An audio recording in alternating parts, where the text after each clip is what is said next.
they don't know what the fuck they're doing. Do you understand that?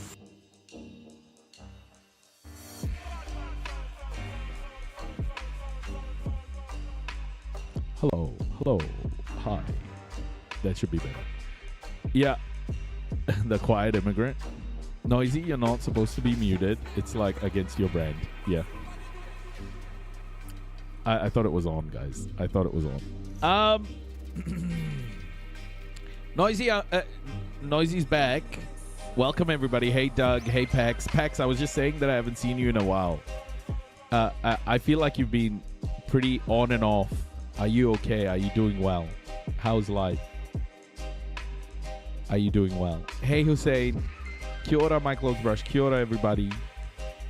Yeah, Twitch is on, yes.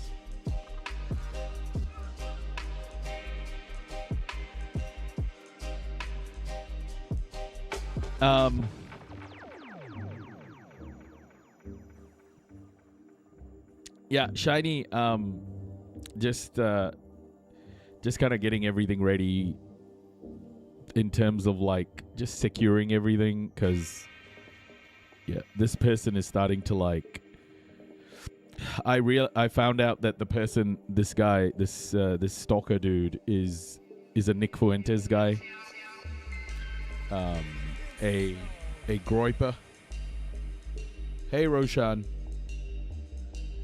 I've got a groiper in Aotearoa, New Zealand, stalking me. Hey, Pax. Pax, you good today? Oh, that's so good to hear. Living in programs in America now. Trying unsuccessfully to find a job. It's a tough time. It's a tough time. Shiny, the more places this person attacks me, the more I find out about this person, you know? It just gets easier and easier. Twitch notification didn't come through on Discord? Weird.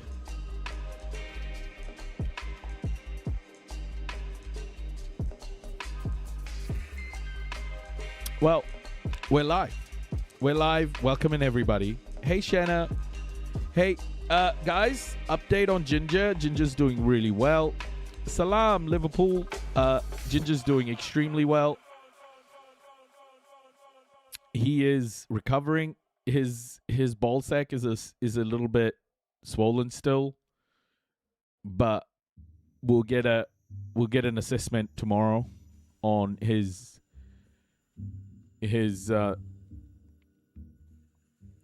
on how he's doing. But but we saw him today, and he is in great spirits. He is in incredible spirits. He's himself again. He even barked today at a couple of other dogs that were barking at him.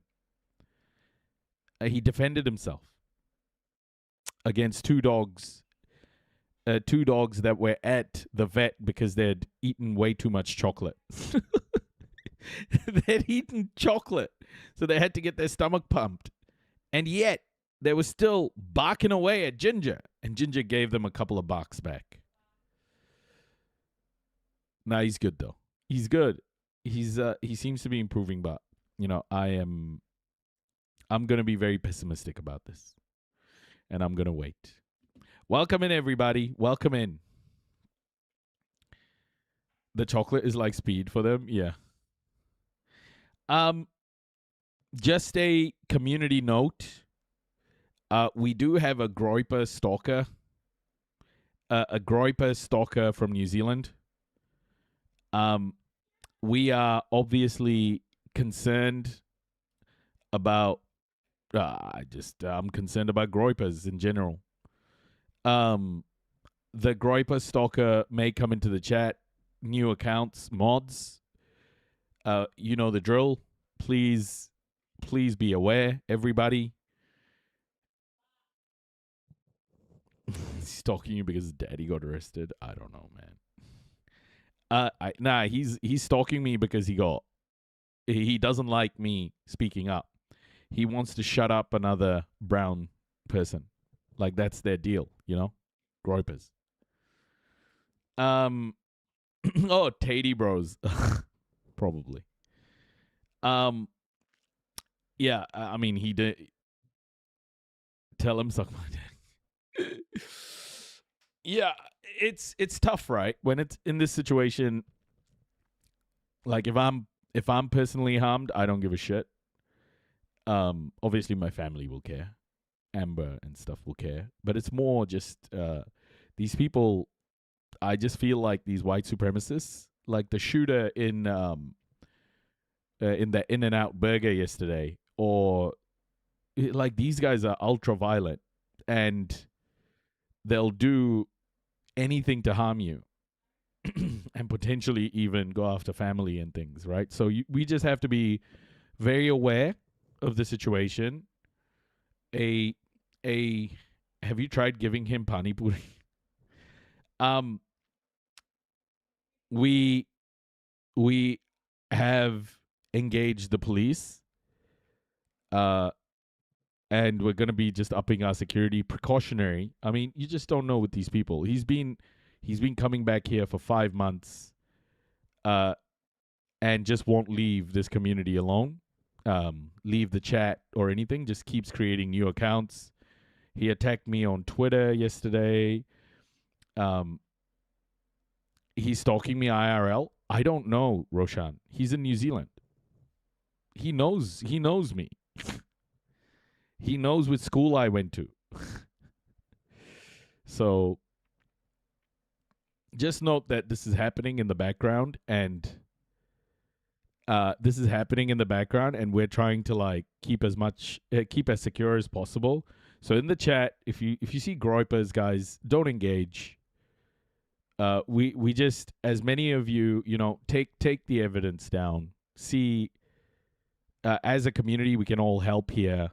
Just screenshots of their messages and share in Discord.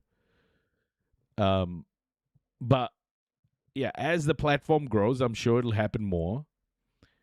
Wait, another doxer. Yeah, we're getting this guy is really, really persistent. Like, he just can't get over the fact that I speak about white supremacy and white privilege, and they are, for all intents and purposes, a snowflake.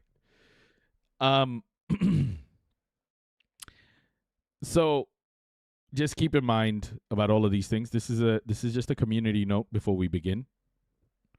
And as a community, let's be aware of this person and don't engage. All right, let's start. We had a doxer here. Same shit after a 15-year-old who called out Modi. Oh, really? Jesus. Yeah, these people don't let up. These people don't let up. They really want to shut down any speech. It's fragility. Another streamer just had someone put all her information in chat. Crazy. Anyway, it doesn't matter. Let's just keep going. As we talk about, she was made to apologize on Twitter. Holy crap. Yeah, it is real loser shit. It's real loser shit. But the good thing is we know exactly who the person is. We know exactly who the person is. We have their image. We know the person's face. We know the person's like we know who they are IRL. We don't know we know enough to be able to say this is the person connected to this account. So in any case, guys, just know that this is happening in the background. And let's, as a community, stay aware and stay on top of it. But obviously the subjects we talk about are very sensitive to a lot of people. Talking about racism, talking about white supremacy doesn't go down well for a lot of people. And that fragility is often translated into violence in many different ways. Let's just protect our community. All right. Let's go. Now, there's been some progress achieved, apparently, in the talks between the U.S. and Iran. So let's do an update on that. Then let's do an update on. Let's get an update done on Gaza, and we can talk about a couple of other subjects. But we are going to watch part 2 of Unit 731.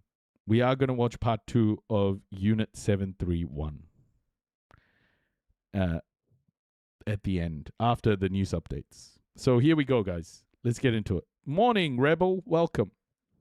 All right, let's take you live to Tehran. TikTok, what I implore people to do is to look for people who have 0 followers and 0 following, or, weird things like that. And just one tool I will give you guys is this. If you think someone is suspicious, you can use this. You can use this website, and you can check their location, the location of their account, which country the account is in. If you find that it's a New Zealand account with 00, if you see a New Zealand account with 0 followers and 0 following, do not engage. Let us know.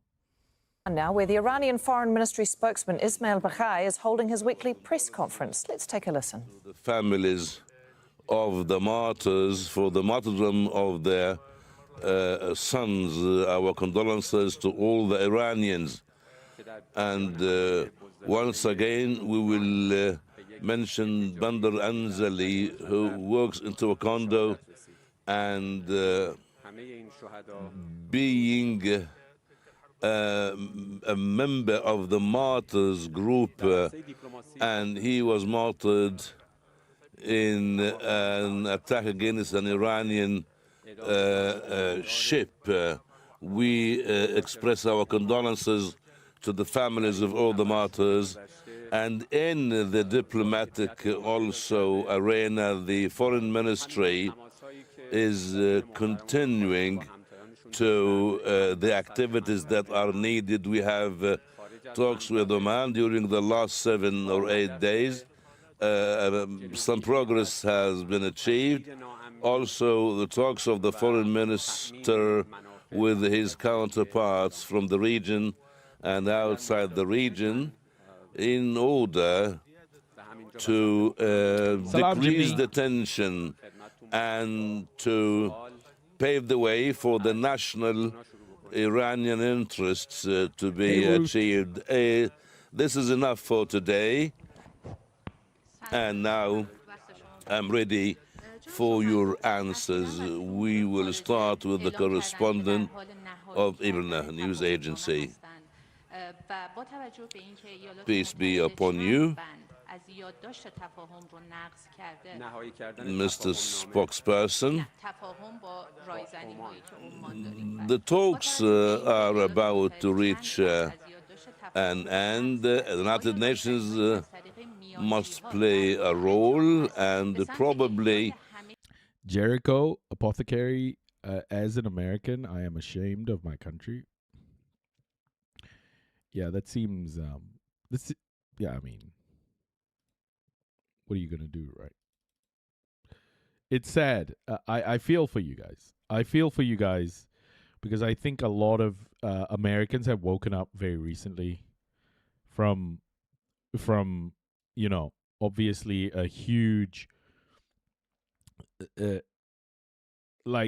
amount of propaganda and the amount of effort put in, the amount of dollars put in to whitewash America's crimes, it's colossal. So it's nice that Americans are waking up. some parties are saying we need to reach an understanding with Oman. America has violated so many items of the agreement. Do you think through the mediators some achievement will be done? Are you going to deal with all the items of the agreement, and what are the Iranian conditions to go back Hey, to Kogomili. that track and that agreement? We need everything to be clear. We don't need an ambiguity. The question must be said this way. Our talks are with whom and for what reason? We have no talks with America for the time being. Our talks with Oman, the Sultanate of Oman, and we concentrate on an understanding about the path and the way of providing the world with a safe maritime passage. We are keen to be on top of the line who will have talks with Oman, and we need to determine that way, that path. It will Jeff Tom, I love America, but I live in Utah. Utah seems like a tough place to live, man. be temporarily, of course. I'll tell you what. And according to this path, we will be able to maintain the security of the shipment in the Strait of Hormuz. These talks are bilateral talks between two coastal countries bordering the Strait of Hormuz, and other parties can achieve some benefits or can play a positive role or can be a sabotage to the agreement. The matter is, it's great for hiking and snow sports. Yeah, I'm sure there's heaps of activities. Utah's like super conservative, isn't it, Jeff? Utah is its own type of place. Is Utah the place where there are a lot of Mormons?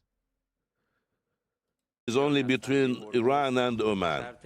In the future, near future, we will say something about that. Salam, Anna. How are I you? have said that the understanding will be about the safe shipment throughout the Strait of Hormuz.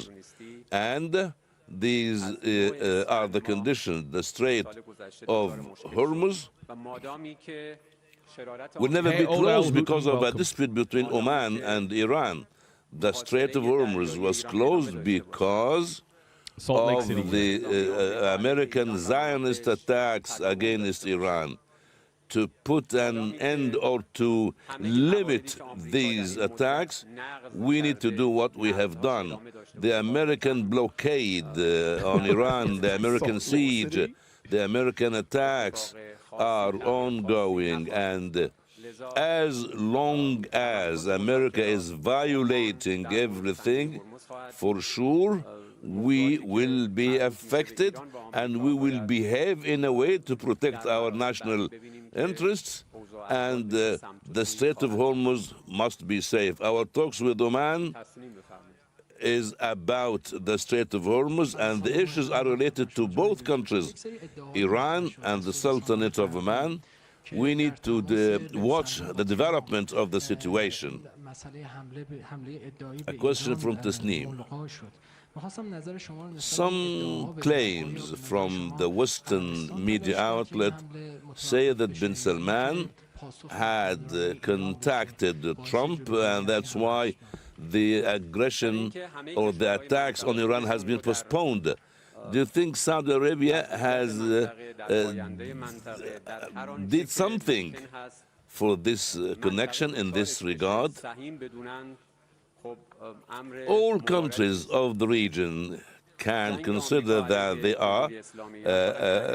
they have a say in this matter, either now or in the future. It's okay, it's good for them to participate. It's a blessing. The American aggression on Iran was not only on Iran, it was on all the countries of the region, and we have seen that the American military presence in the region, the usage of some countries bordering the Gulf has increased the tension in the region, and all the countries have been affected. It's normal that the countries of the region are willing to put an end to this tension. We also seek that. We evaluate these efforts. We appreciate these efforts of the region's countries, but end of the day, hopefully these efforts can put an end to these attacks of America and the Zionist entity against Iran.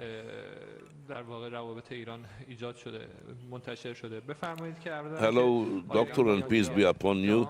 Recently, we have read some reports regarding a mediation, Chinese mediation. What do you think of the Chinese-Iranian relations? And Iran now has to do something regarding that mediation and regarding the Strait of Hormuz situation. Let me tell you that I'd like to say something in this connection. The evaluation of such a mediation must be always on the table. A mediation regarding Iran and America. Pakistan is the main mediator. Qatar also, the state of Qatar has played a role. By the way, there's been a self how the heck do I say it? There's been a bombing in Pakistan. They were a self-unalivement bomber. I don't know how to say it. I can't say the word because I'll get like shut down. It'll restrict my live if I say the word. But yeah, in Pakistan there was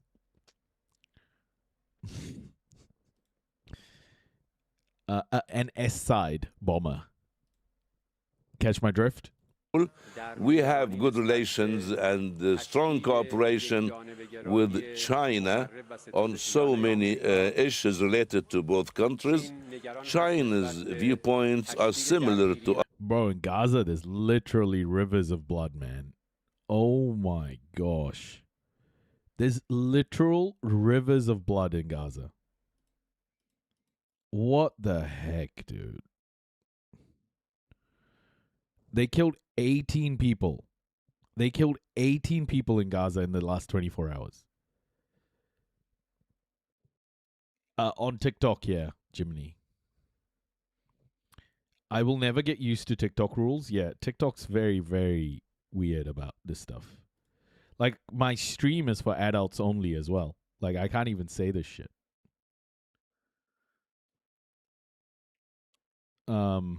Yeah, there's literal rivers of blood, guys. It's so crazy, man. Yeah, there's a I don't know if you guys have seen it. There's like a fetus in the rubble. A pregnant mom's tummy was blown off and the fetus was ejected from her tummy. And there's a video of that fetus. There's a video of a guy carrying another person's brain. The brain, obviously, after they were blown up, their brain was blown out of their heads. And, yeah. And there's rivers of blood. There's a river flowing.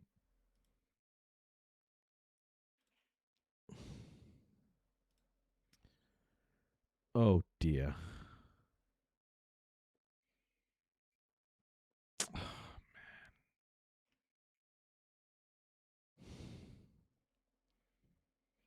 It's so insane. Our viewpoints when it comes to the concern because of what's going on. I've reposted all of this. You can go see it.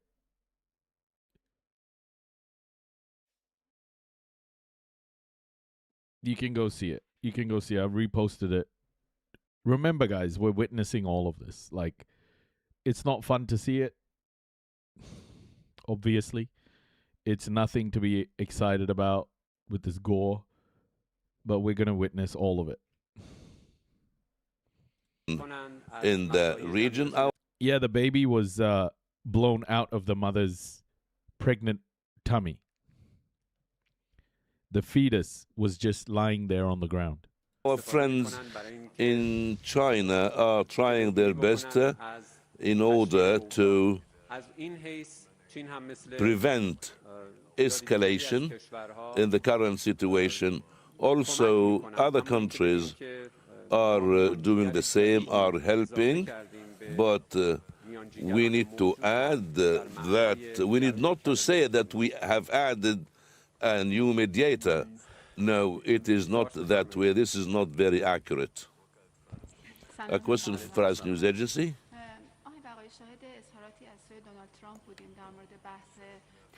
We have read some statements from Donald Trump regarding the attacks that have been postponed and about an agreement about a quick opening of the Strait of Hormuz. And is there an agreement through mediators with the Americans? Some people say there will be talks in this connection. Can you confirm? Today, Dr. Arachi is visiting some spots, and most of our friends, the negotiators, are here in Iran to answer the questions in this regard. I must say that,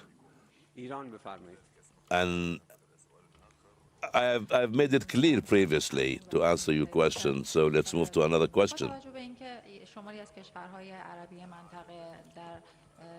Some Arab countries in the region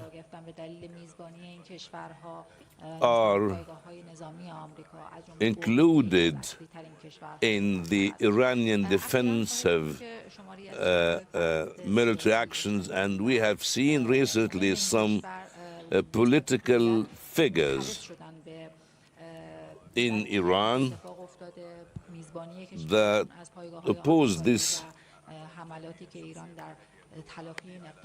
attitude, and they are opposing also the presence of the American bases in some other Arab countries.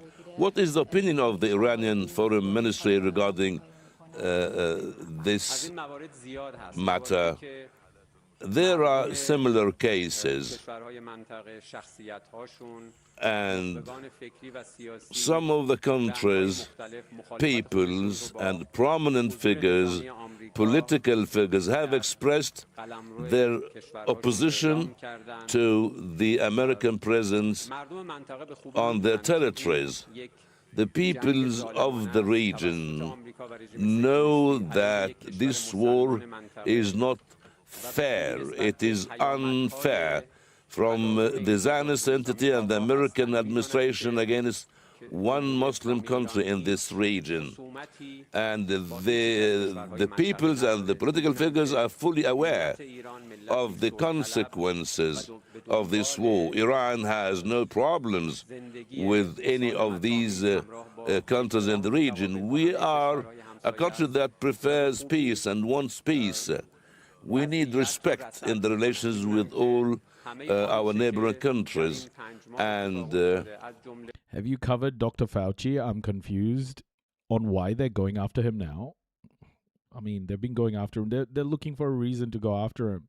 Hey, Ivan, they're looking for a reason to go after. They've been looking for a reason to go after him for a long time. It's all of those, as we like to call them in New Zealand, cookers. You know, a bunch of cookers, flat earthers, anti-vaxxers, all of these people who have cooked up all of these different stories about Fauci.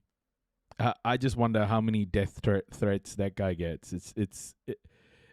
It must be horrible for that guy. They have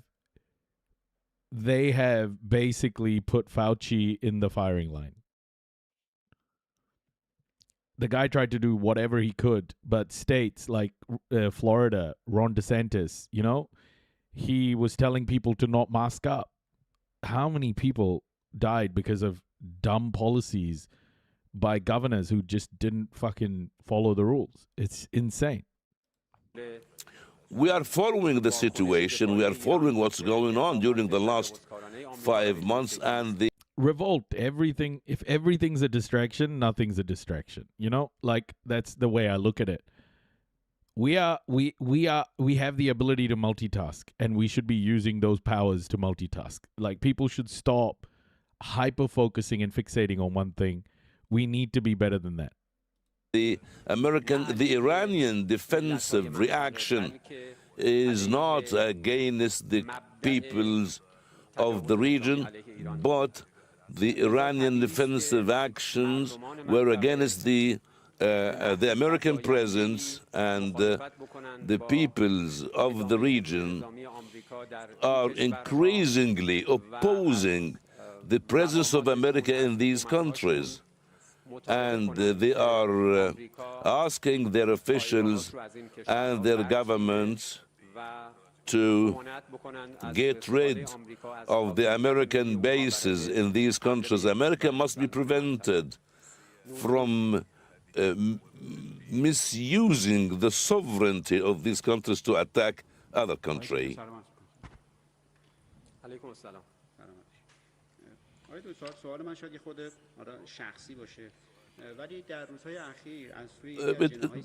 My question could be personal. During the last few days, some political entities have criticized you, and anything regarding the war is denied. They thought.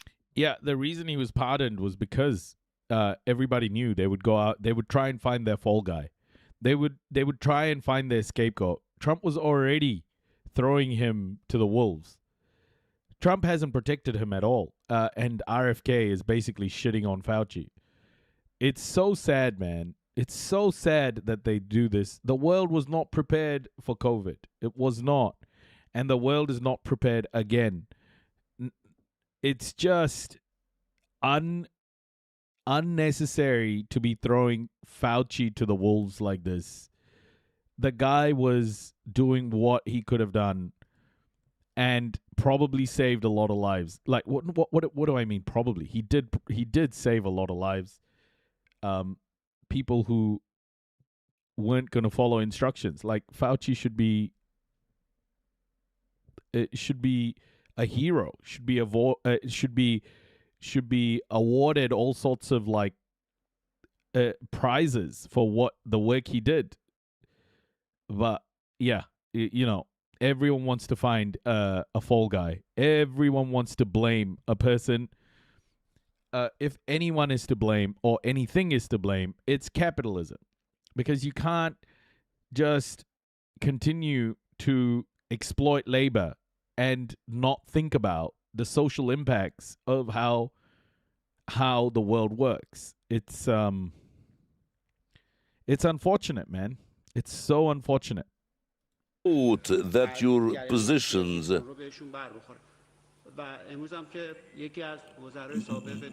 could affect some extremist people. What do you don't trust Fauci? I think you're targeting the wrong person. I think you're targeting the wrong person. Why do you not trust Fauci, man? Like, people have more smoke for Fauci than billionaires. It's like, it's crazy to me to see that. Fauci is a physician who tried to do his best in a situation where no one knew how to handle it. He took on a role that he knew he was probably going to be put in this situation. Hey, Lisa, because people were going to, you know, hyperfixate on all the mistakes people made. But no one is focusing on the mistakes that really need to... they're not focusing on the mistakes they need to, like the unpreparedness and the fact that over 1 million people died in America because in the United States because they didn't trust Fauci. unless there is something I don't know, I hear that what was he in on, Truth Sensei? What was he in on? What was he injecting fucking coronavirus into people? This is a pandemic has been expected for decades.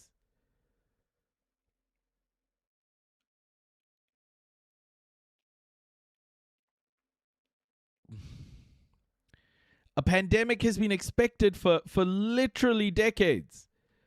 It's going to happen again.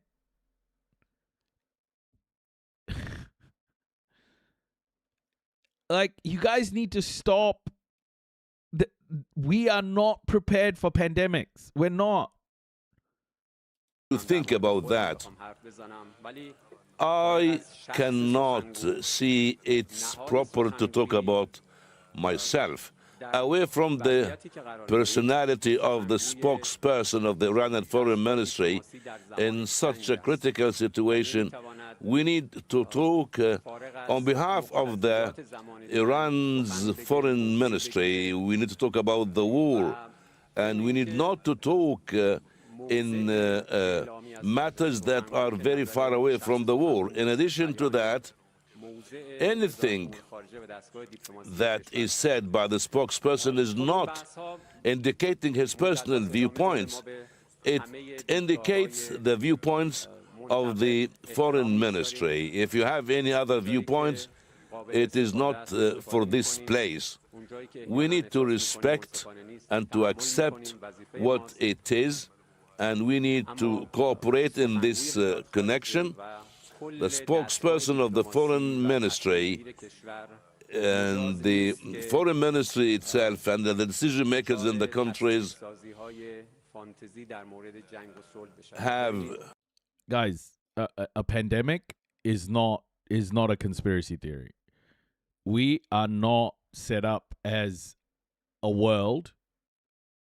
We are not set up. It's not that I trust Fauci or not. It's just that we're not set up, Truth Sensei. Our world is not set up to handle pandemics. Like, what do you think you're solving by going down this line of thought? Like, why aren't we focusing our energy on being ready? Like, it's just insane conspiracy theories, man. Like, let's say tomorrow we find Fauci was part of the Wuhan lab, right? Let's just play this out. Fauci was in the Wuhan lab fucking making this virus, and then he injected it into a Chinese person. We find all of that shit. And you go, okay, let's put Fauci in jail for all of that. Do you think that will solve the problem? Do you think that will solve the problem?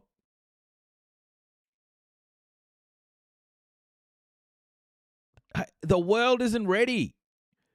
The world is just not ready for pandemics. Many doctors have been warning. Many scientists have been warning about pandemics. Just like climate change. Many scientists have been warning about climate change. We're not ready for these things. Climate change, people are saying, oh, they're putting shit in the sky to make the weather bad. Yeah, it's called carbon dioxide.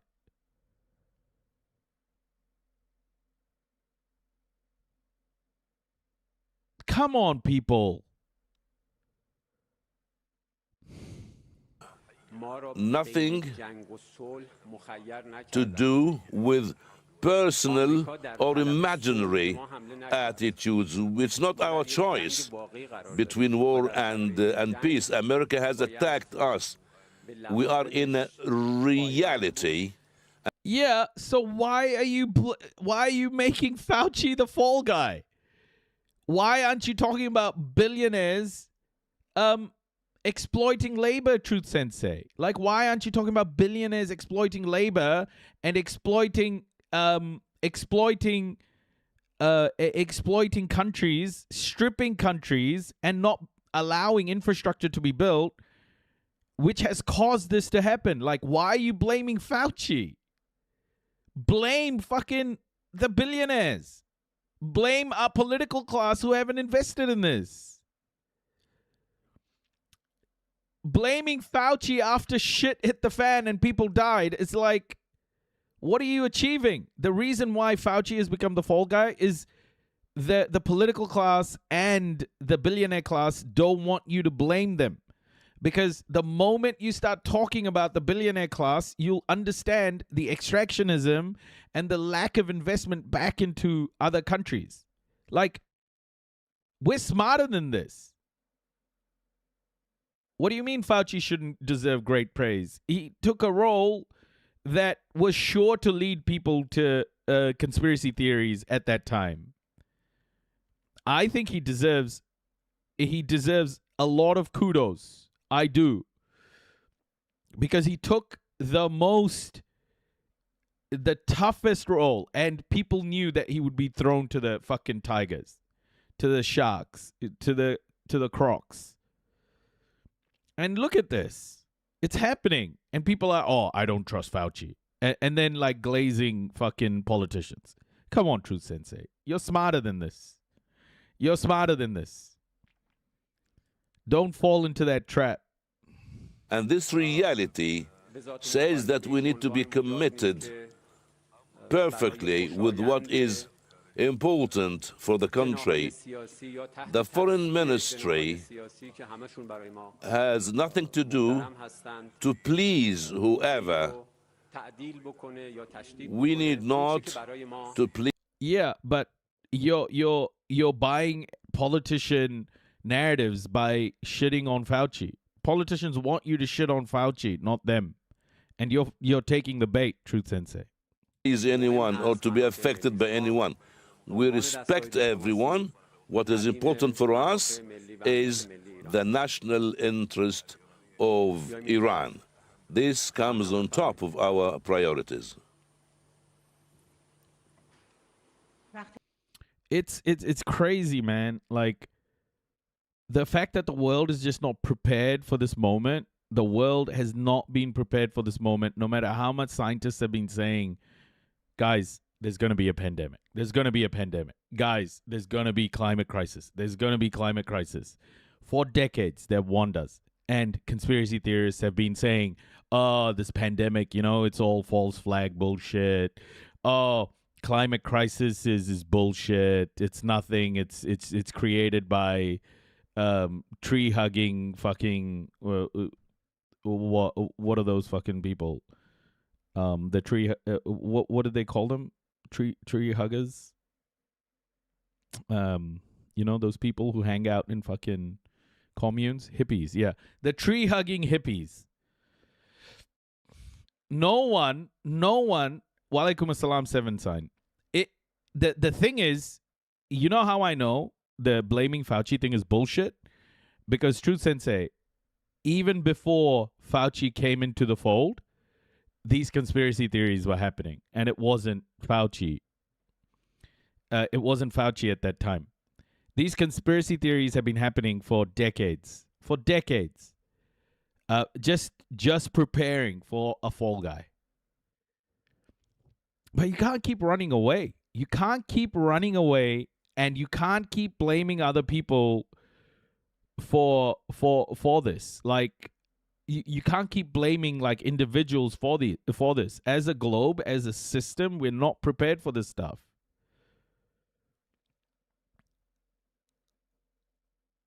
We're not prepared for this shit.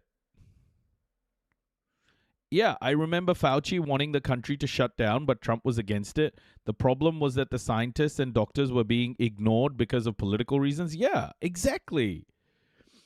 At that time, like even Ron DeSantis was like, oh, we're not going to use masks anymore. Like, he completely banned masking in Florida, man.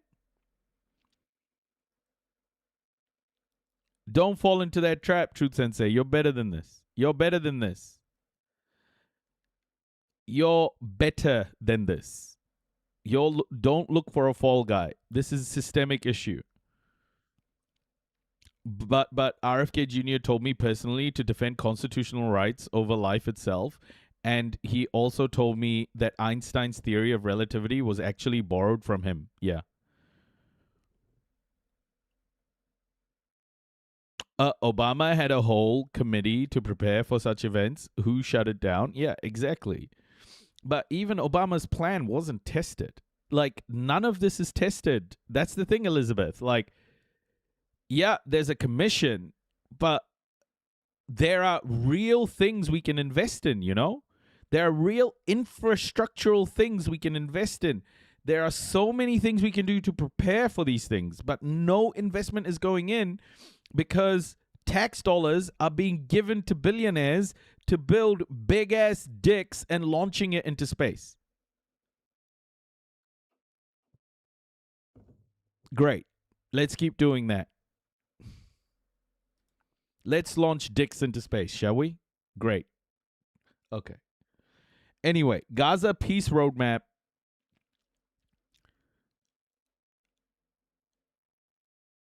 Have you all seen the RFK interview over COVID? Yeah, I saw it. I saw the one with Dana Bash. Firstly, I hate Dana Bash, so I can't listen to her. And then RFK's on there. That guy, I can't even fucking listen to that guy. Oh shit, RFK is. Whew.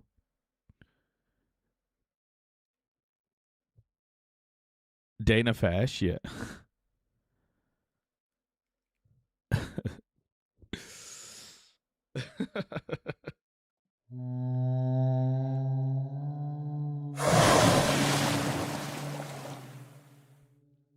Lisa, you watched the live for 400 minutes. I could feel myself getting infected by unknown illnesses.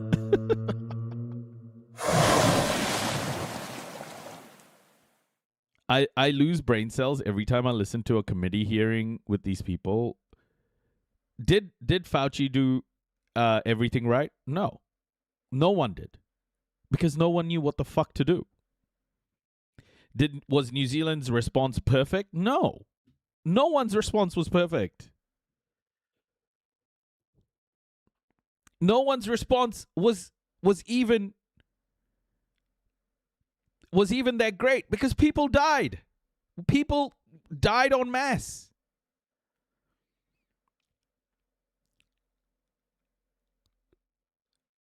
In New Zealand, people died. 1,000 or so people. It was more than that. Shitloads of people died everywhere. It was a unique situation that happened, and it fucked up the world. No one handled it properly. Instead of global leaders getting together and planning for the next pandemic, they're throwing people like Fauci under the bus. Your aunt died? Fuck, I'm so sorry. Your brother died age 54 in May 2020 of COVID? Oh, I'm so sorry. Big old biscuit. Fuck, man. This is what I mean, guys. Like, people lost people. Like,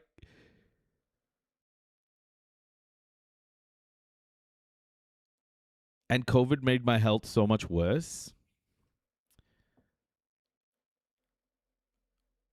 The wealthy in the US made lots of money. Yeah, COVID was a massive wealth transfer, no doubt. Anything like this becomes a massive wealth transfer from the working class to the billionaire class. Yes, of course it is. So why the fuck are people blaming Fauci?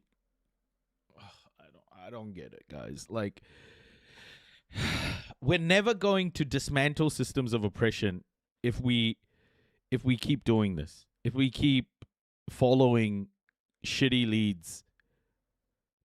I just despise this. I don't like this.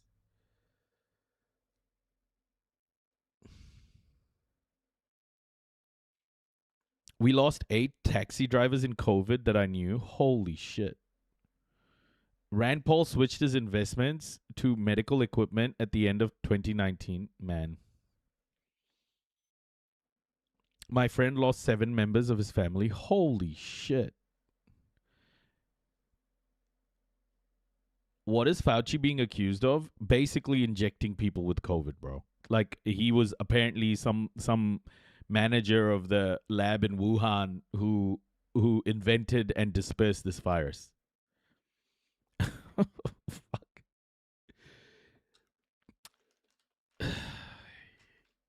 Look, even if it's true that he did that, hyperfixating on this has led to 2 things: more vaccine denial and more distraction from the core of the issue, which is the world isn't ready for pandemics. Okay? The world isn't ready for pandemics. And the more people talk about, Fauci, the less time we're spending on talking about pandemics. Okay, readiness for pandemics. Gaza peace roadmap stalls as Israel's $19 billion arms industry booms. Anthony Lowenstein. Okay, this is just so insane, man. So insane. Gaza's health ministry has reported a sharp rise in Israeli killings across the Strip. It says 152 Palestinians were killed in July. That is more than any other month this year. 18 Palestinians have been killed by Israeli strikes in Gaza City and Deir al-Balah over the past day. He was accused of purposely letting it out, even though they determined it most likely came from the wet market. Yeah. I have not gotten Rona ever from the jab.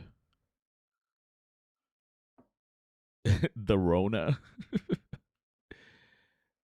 Goochmerkin, my favorite name to say. Hello. Well, for more on that, I'm joined by Anthony Lowenstein. He's the author of The Palestine Laboratory, a book on Israel's arms and surveillance industry. You're joining us, Anthony, from Sydney. It's good to have you on the program. How do you read the last few days, specifically the Israeli attacks on the Gaza Strip? Because on the one hand, it looks like what you see every day out of Gaza, but what's specific about this week is only 2-3 days ago, the Board of Peace, led by the U.S., announced that there was in Donald Trump's words, historic roadmap for disarming Hamas and for the pullout of Israeli troops. And in the intervening, 48, 72 hours, we've seen Israel attack positions in Gaza with renewed frequency. Truth Sensei, I just want you to understand, whenever I hear people blaming Fauci, I just think we are so cooked. Every time. Every time someone blames Fauci, I'm like, yep. We're going to have another pandemic, and the next time it's probably going to be some other Fauci-like figure. It's a waste of time, Truth Sensei. Don't waste your time on these theories. You should be spending time on understanding. Am I anti-colonization? Ethical grammar. What are you asking me? Of course I'm anti-colonization. I'm anti-white supremacy. I'm anti-white privilege. I'm anti-taking other people's shit.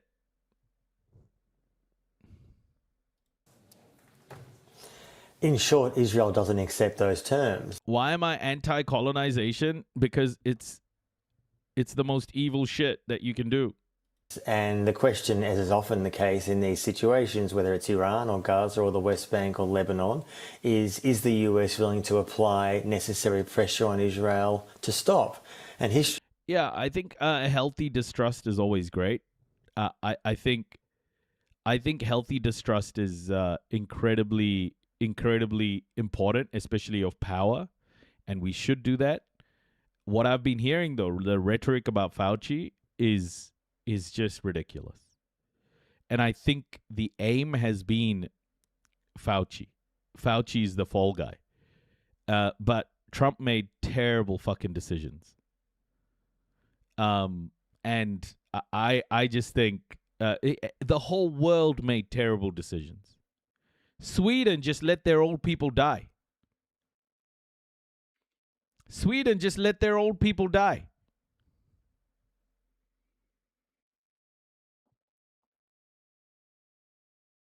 So I don't know, man. I just think using Fauci as a fall guy is wrong. It's just wrong. The world's just not prepared for it, guys. We're not prepared. There's no investment happening in any of this stuff. There's no real time being spent thinking about how to respond. Even after COVID, there's no guardrails. The UN is a shit show. There's still genocides. If there's a pandemic now, we're even more fucked than COVID, you know? This is the problem. She would suggest the answer is likely no. There, of course, are examples where the Trump administration and others had put pressure on the Israeli government. But the fact is Israel and many in Israel itself, not just the government, do not want that kind of agreement. There's an election. Yeah. I agree with you, but the thing about, they're all guilty is easy to say now, but in that moment, Truth Sensei, the world was not prepared.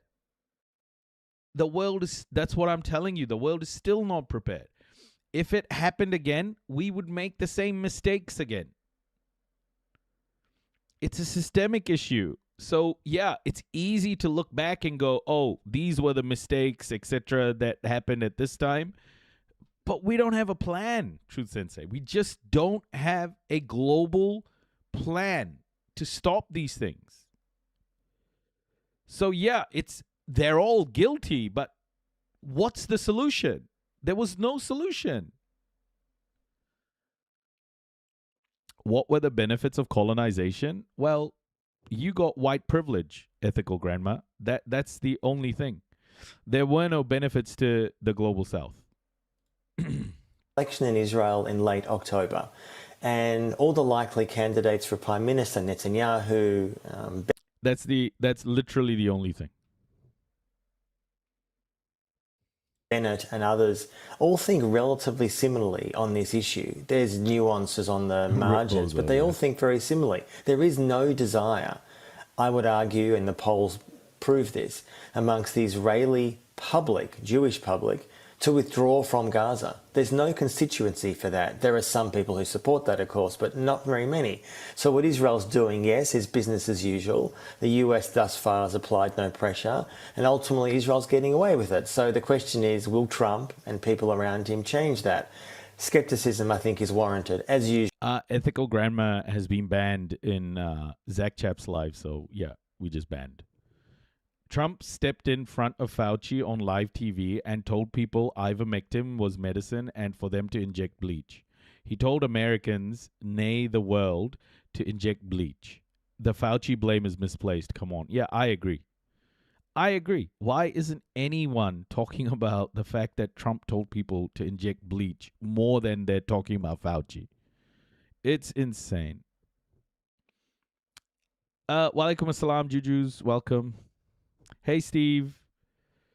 Sweden government stands with Israel. This is bad. And Mexico are demonstrating on the streets now. And Viva Mexico telling their gov to let ties between them and nice, yeah.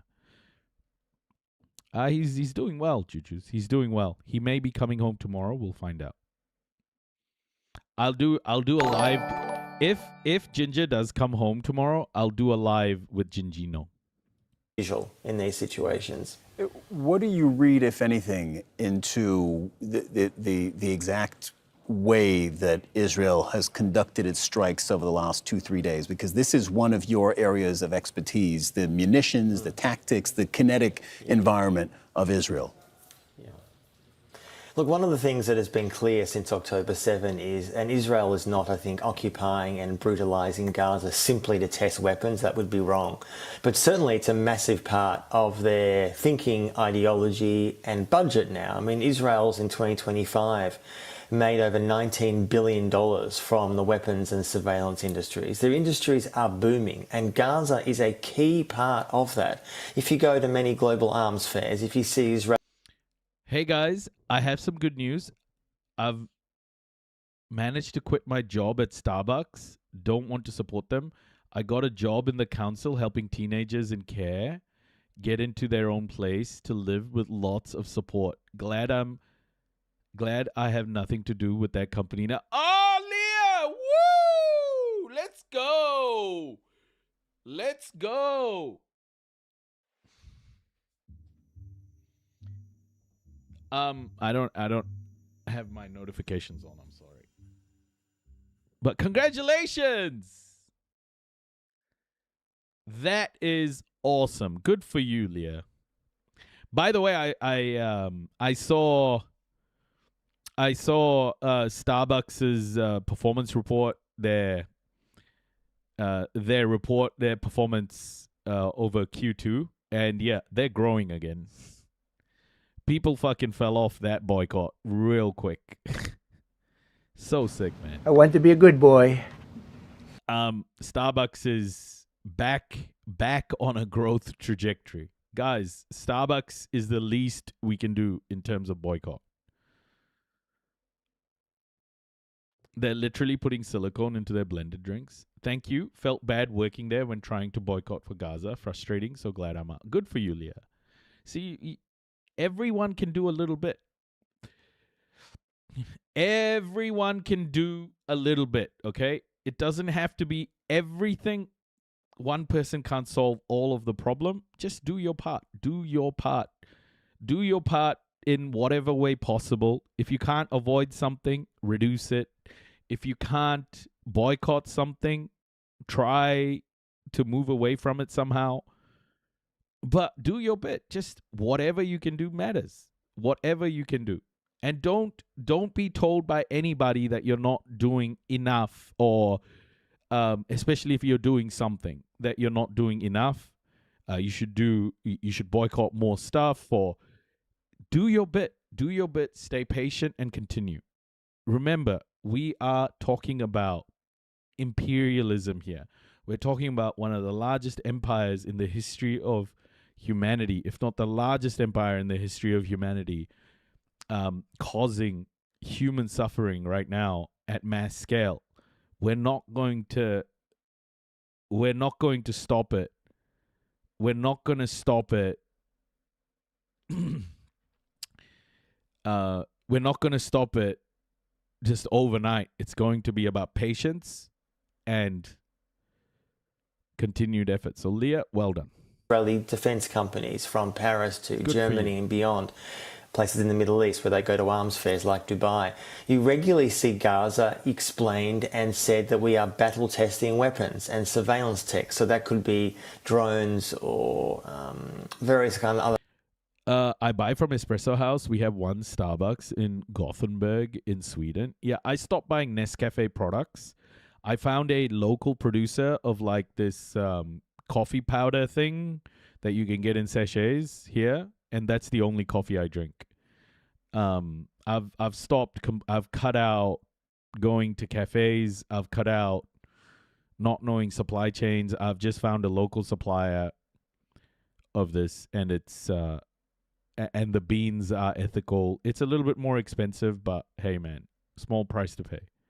Other forms of surveillance technology. So it's a massive part of Israel's arsenal. So again, to be clear, Israel's not staying in Gaza simply to test weapons, but ultimately Israel's economy now is hugely fueled by this sector, and it's growing. And it worries me deeply that many other countries are seeing that and wanting to copy it. So whether it's AI warfare, so when a lot of countries say they're against what Israel is doing, what I often say is look at the rhetoric versus the reality. Many countries actually are buying that equipment that they publicly are saying they oppose.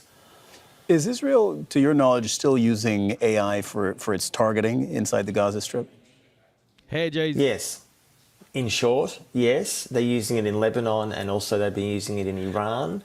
And in fact, more and more Israeli military figures say that that needs to be accelerated, meaning that in years to come, and this will not be unique to Gaza, of course, that targeting will be solely decided by machine learning. No human interaction. Now, obviously, humans will initially input certain data points, but Israel is still gathering day after day massive amounts of information on every single Palestinian. You stopped going to Starbucks, Chick-fil-A, and Target. Good for you. Good for you. Yeah, we have reduced our fast food, like burgers, for example. We have a we have a burger place, burger place pretty close to us, and it's all made fresh over there. So if we ever feel like fast food, we just go over there. We have minimized like getting fast food from these these major brands by like over 95%. Like we've reduced it completely. I don't even go out of the house much anymore, so in the West Bank and should certainly chop, Gaza. yeah. And that it's being used to target, as it is in the West Bank, by the way. So yes, the short answer is yes, and it should worry us. And it gets far too little attention. You know, the reason I ask you the question is because very often the reporting from our reporters on the ground, and it was the case again today, is that there's been a strike by Israel, and what we see as a family has been decimated. And sometimes it's only women and children, not always, but sometimes. And sometimes you'll have people who knew the targets who will say they were not militants, they were not Hamas, they were certainly not combatants. And I just want. What do you think USA/Israel would try to turn Gaza into if it gets rebuilt? A capitalist wet dream. Offices, hotels, seaside hotels. They'll strip the land for parts. It's not good. They'll do all the things that the Palestinians don't want to happen. So the children, you needed confirmation. The children weren't militants here. They want the land for production here. It's capitalism. They're gonna strip it for parts. They're gonna sell it off to the highest bidder. They'll build all sorts of crap on it, but also they'll take advantage of the offshore gas fields as well.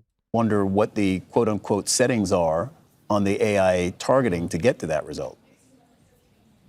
One of the things that became very clear after October 7, and again, Israel has been using AI before then, but in the last 3 or so years it's accelerated, is mass destruction and mass killing is the point, not pinpoint targeting. Yes, it's true in Lebanon and Iran at times, Israel has gone after particular leaders or nuclear scientists and killed them, in their bedroom while they're sleeping. So pinpoint targeting can happen. I mean, I'm opposed to those attacks as well. In Gaza, the point from the beginning, from October 7, 2023, and this is based on intelligence sources, the military saying it publicly and privately, is it was mass destruction. It was to level Gaza, target as many Anthony Lowenstein's great. Civilians and supposed militants as possible. And we see the result. Gaza no longer exists. So when they're targeting men, women and children, most of whom are not militants, have no connection to Hamas or any kind of military activity, the point is very clear. It is, as I've argued and others, the aim is to make Gaza so unlivable that Palestinians there are either forced to move or live somewhere else. And ultimately, I think the goal is to have an endless military occupation, as has been the case in Gaza for decades. The Israeli troops were stationed outside Gaza since the election 20 or so years ago when Hamas took control. The aim is to continue that, regardless of what Trump might say or want. If he doesn't put pressure on Israel to change that, that will not, unfortunately, alter. And that's what worries many of us, including Palestinian friends of mine in Gaza. You reminded us earlier that there's an election, obviously, in Israel. That's late October. Currently, Benjamin Netanyahu, his right-wing coalition, are behind in the polls. If they lose, if somebody else runs the government of Israel and makes the key political decisions, does any of this change in Gaza, starting with maybe actually signing up to this roadmap that Donald Trump announced 2-3 days ago? I don't want to be too depressing for viewers, but the truth is that every single key likely alternative to Netanyahu have very, very similar views, not just on Gaza, but on the West Bank. I think some of them have worse views. Like even the supposed liberal Zionists, they're also the same, man. They're evil as. Will they potentially sign up to something? I mean, maybe they will. Who knows? But ultimately, a piece of paper is worthless if it's not enforced. If there's no. Oh, did you guys see what happened in Germany? Did you guys see what happened in Germany?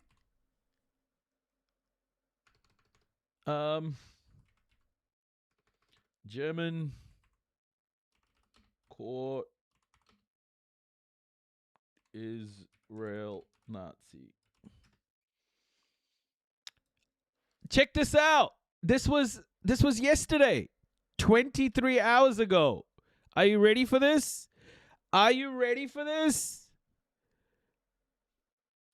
Comparing Israel to Nazi regime is not a criminal offense. German court rules. Comparing Israel to Nazi regime is not a criminal offense. German court rules.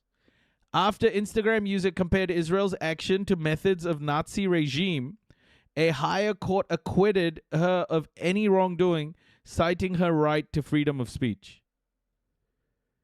A German court ruled that comparing Israel to the Nazi regime is not a criminal offense, the legal website Beck Online wrote. The Germans! The Germans, everybody. The Nazis themselves. Ja? Wunderbar.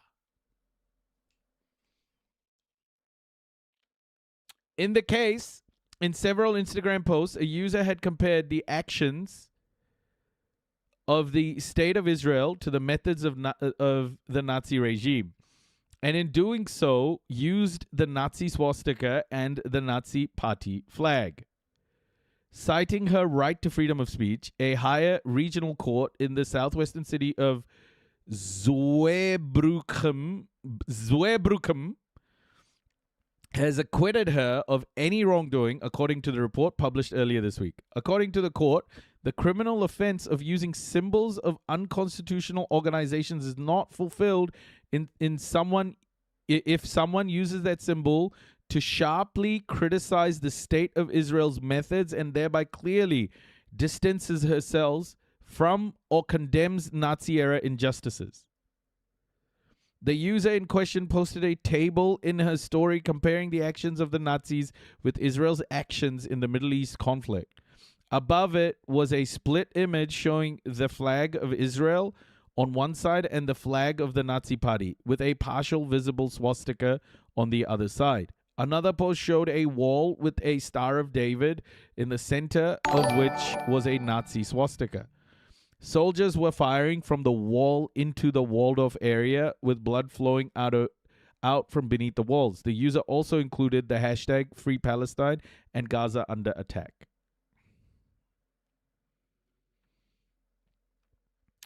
A lower court in the city of Ludwigshafen had sentenced the woman to a fine of 2,400 euros for using symbols of unconstitutional organizations. On appeal, the Zweibrücken court overturned the decision. It cautioned against interpreting the criminal offense too broadly in light of freedom of speech. Oh, damn! Yeah, so I took the opportunity and posted that on LinkedIn. And I said, this should be clear. Calling out fascism and noticing obvious patterns shouldn't be a crime. What Israel is committing is a Holocaust on Palestinians. It's extermination. Let's go! Freedom of speech and noticing obvious things.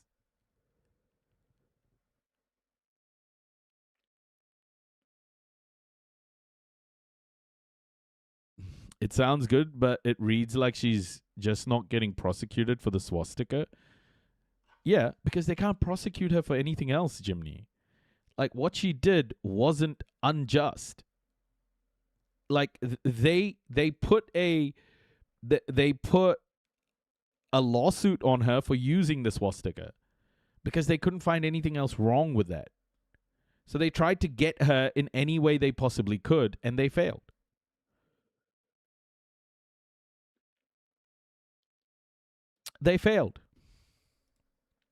No accountability. And there is a decent, sizable proportion of the Israeli Jewish public that supports. More, but guys, Israel may end up in the dustbin of history right next to Rhodesia in our lifetime. Oh, imagine. Wow. The status quo in the West Bank and in Gaza. So, yes, Netanyahu is slightly behind in the polls. His party, the Likud, in fact, is currently leading in most of the polls. He can't make up government on his own. He needs a coalition, and every single mainstream Israeli Jewish party refuses to make any deals with any Arab parties. They refuse to, which goes to the heart of Israel's racism at its core. So, look, the short answer to your question is it's possible they'll sign up to something, but the bottom line is the ultimate view of most Israelis, Israeli Jews, is very, very similar to Netanyahu's policies in Gaza and the West Bank. And that is why many of us have argued that the problem in Israel is not Netanyahu, even his coalition. It's the Israeli Jewish public that views occupation and dehumanization as normal, as acceptable. And that's something we have to be very aware of. Anthony Lowenstein, author of The Palestine Laboratory, joining us from Sydney. Thank you very much. Thank you. Oh my goodness, man! Gaza really needs justice, man. What's happening there is just insane. Like today, guys, I was saying just before, today I've seen a video of a fetus in the rubble. And an Israeli airstrike blew out a woman's pregnant stomach, and the fetus fell out into the rubble. I saw a video today of a boy holding another boy's brain. And I saw a video today of a river of blood flowing down a street in Gaza. What the fuck is going on, man? What is happening? Why is this happening? Dude. I have seen so much shit, guys. I've seen like just so much crazy shit. Like I never felt. I remember once when I was at university, my friend was like, "Yo, come here," and he was on this website a lot in the early 2000s. There was this website called Rotten.com, and it was just all mangled bodies and shit. I was like, "What the fuck are you doing looking at this, bro?" And he was like, I don't know. It's funny, I guess. How is this fucking funny, bro? How is this? This is sick. And I saw like 4 or 5 pictures, and I was like, bro, I couldn't sleep. It was just mangled bodies, accidents and shit. And then now, after all of this time, I've seen things that I never imagined I would have seen. Like just things done to human bodies. The kind of damage that you just can't even imagine. And I've just seen it so much now. It's so like it's hard to put into words all of the different scenes, you know? And I think it's that constant imagery. There's so much to take in, and my brain just hasn't had time. My brain just hasn't had time to like reflect and understand all of these things. And it's just constantly happening. And I repost everything on my X, guys. So if you want to see the gore and stuff, like if you want to see the evidence, if you want to witness, like I repost all of it on my X. You can see it. If you want to witness it, you can. But I can guarantee you it is some of the sickest shit you'll see. Once you see it, you can't unsee it. Let me put it that way. I've seen a couple of photos like that, Noisy. First one was like shock. The second, I started feeling disgusting. Threw up almost. No articles on Palestinian suffering, but there are so many articles on the guy who can't eat meat anymore because the juice It reminds of my time running over terrorists with a bulldozer. Yeah, exactly. Like, why are you bulldozing people at all? Yeah, there's that image. There's that image of that mangled ass body after a tank has driven over it. It's just like, what the fuck? Ah! Yeah, this is some of the sickest shit, man. You carry every dead on your shoulder. It's not very healthy. Yeah, of course it's not healthy. Like, I have nightmares all of the time. I had to postpone my sleep study because my dog almost died. But I have issues like sleeping. Because when I sleep, I get nightmares, and then I kick and scream and shit in my sleep.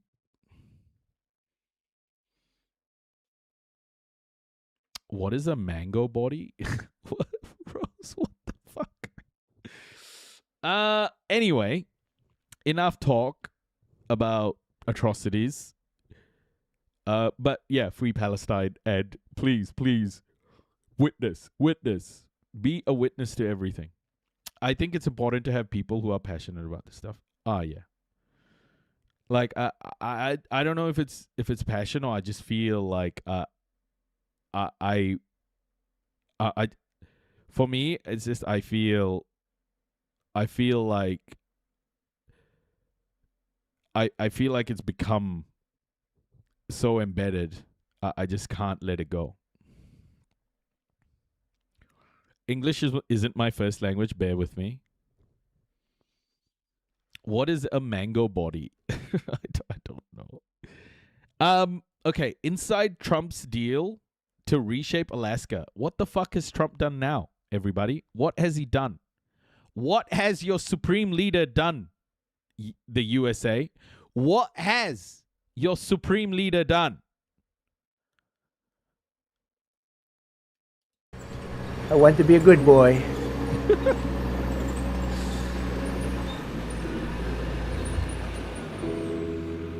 This is a 1953 to how? Hey, Chevy Bulls, you sent a Husky for 800 joules? Thank you. I'm sorry I didn't acknowledge that. Thank you so much. Evelyn Beaver, and her name is Pumpkin. All right. And this is Poppy.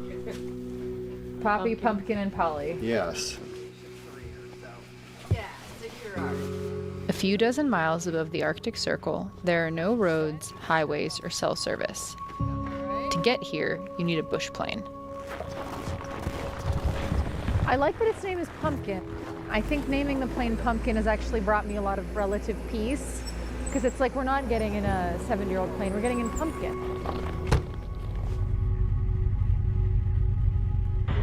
Pretty balmy here, 6 degrees out. Warmer than Fairbanks.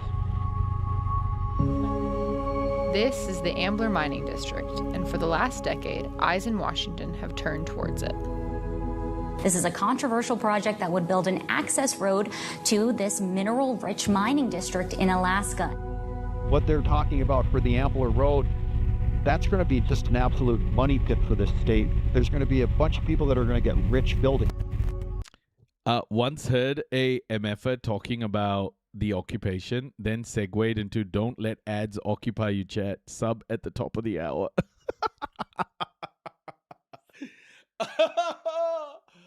Oh man.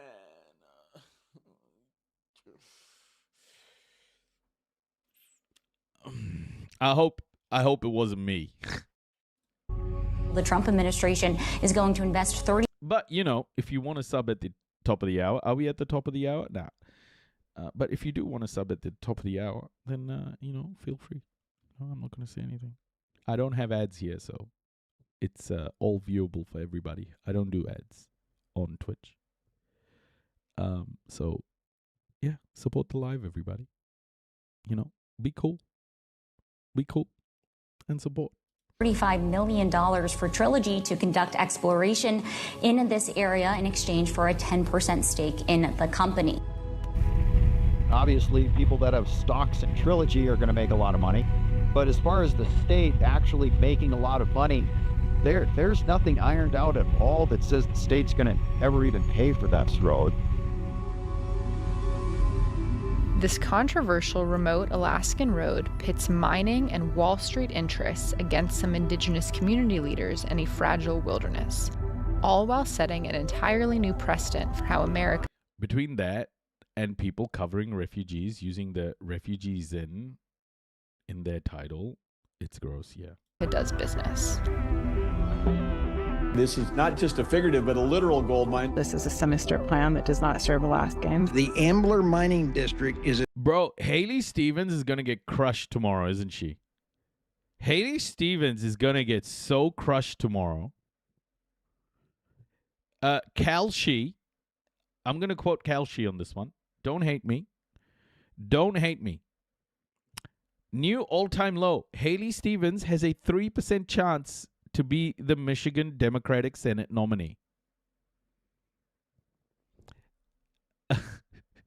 Noisy immigrant, you got the subtlety of a hand grenade.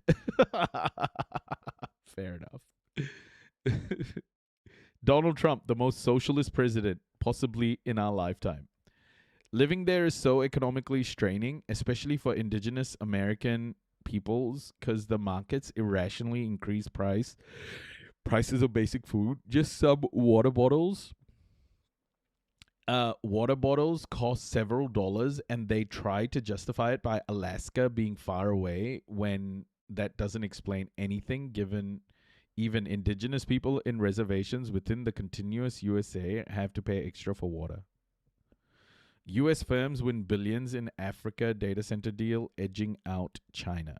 37 commercial deals worth over $25 billion across Africa. China-Africa trade is still $348 billion versus $83.4 billion last year. Not sure Africa should let the OG colonizers invest in their country. Yeah. First Muslim senator for 25th and 250th anniversary would be great for the U.S. Yeah, I agree. A treasure trove of critical minerals. We are talking about... Yeah, Trump is a socialist, just like the Nazis were socialist. Paying for corporations to contaminate Alaskan land. There's just a lot that can go wrong.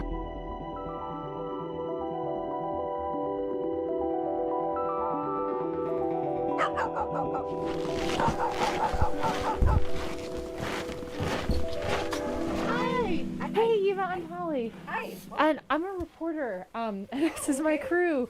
And we're working on a short documentary. Oh, yeah, Revolt. I did about see that, yeah. the Ambler Road. Oh, okay.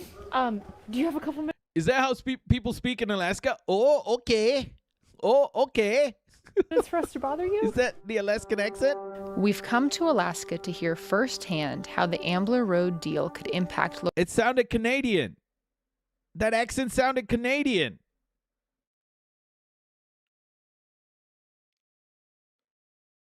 Do they say aboot as well? Do they say aboot? Oh, Alaska. Does Alaska say aboot?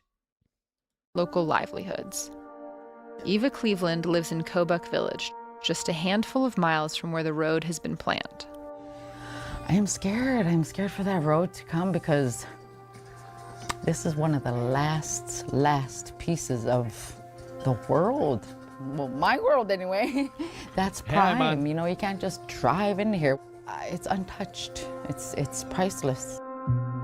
Developers say the Ambler Mining District is home to some of the nation's biggest copper and zinc deposits, metals that are vital to today's technology and part of the Trump administration. I was going to say it is really Canada.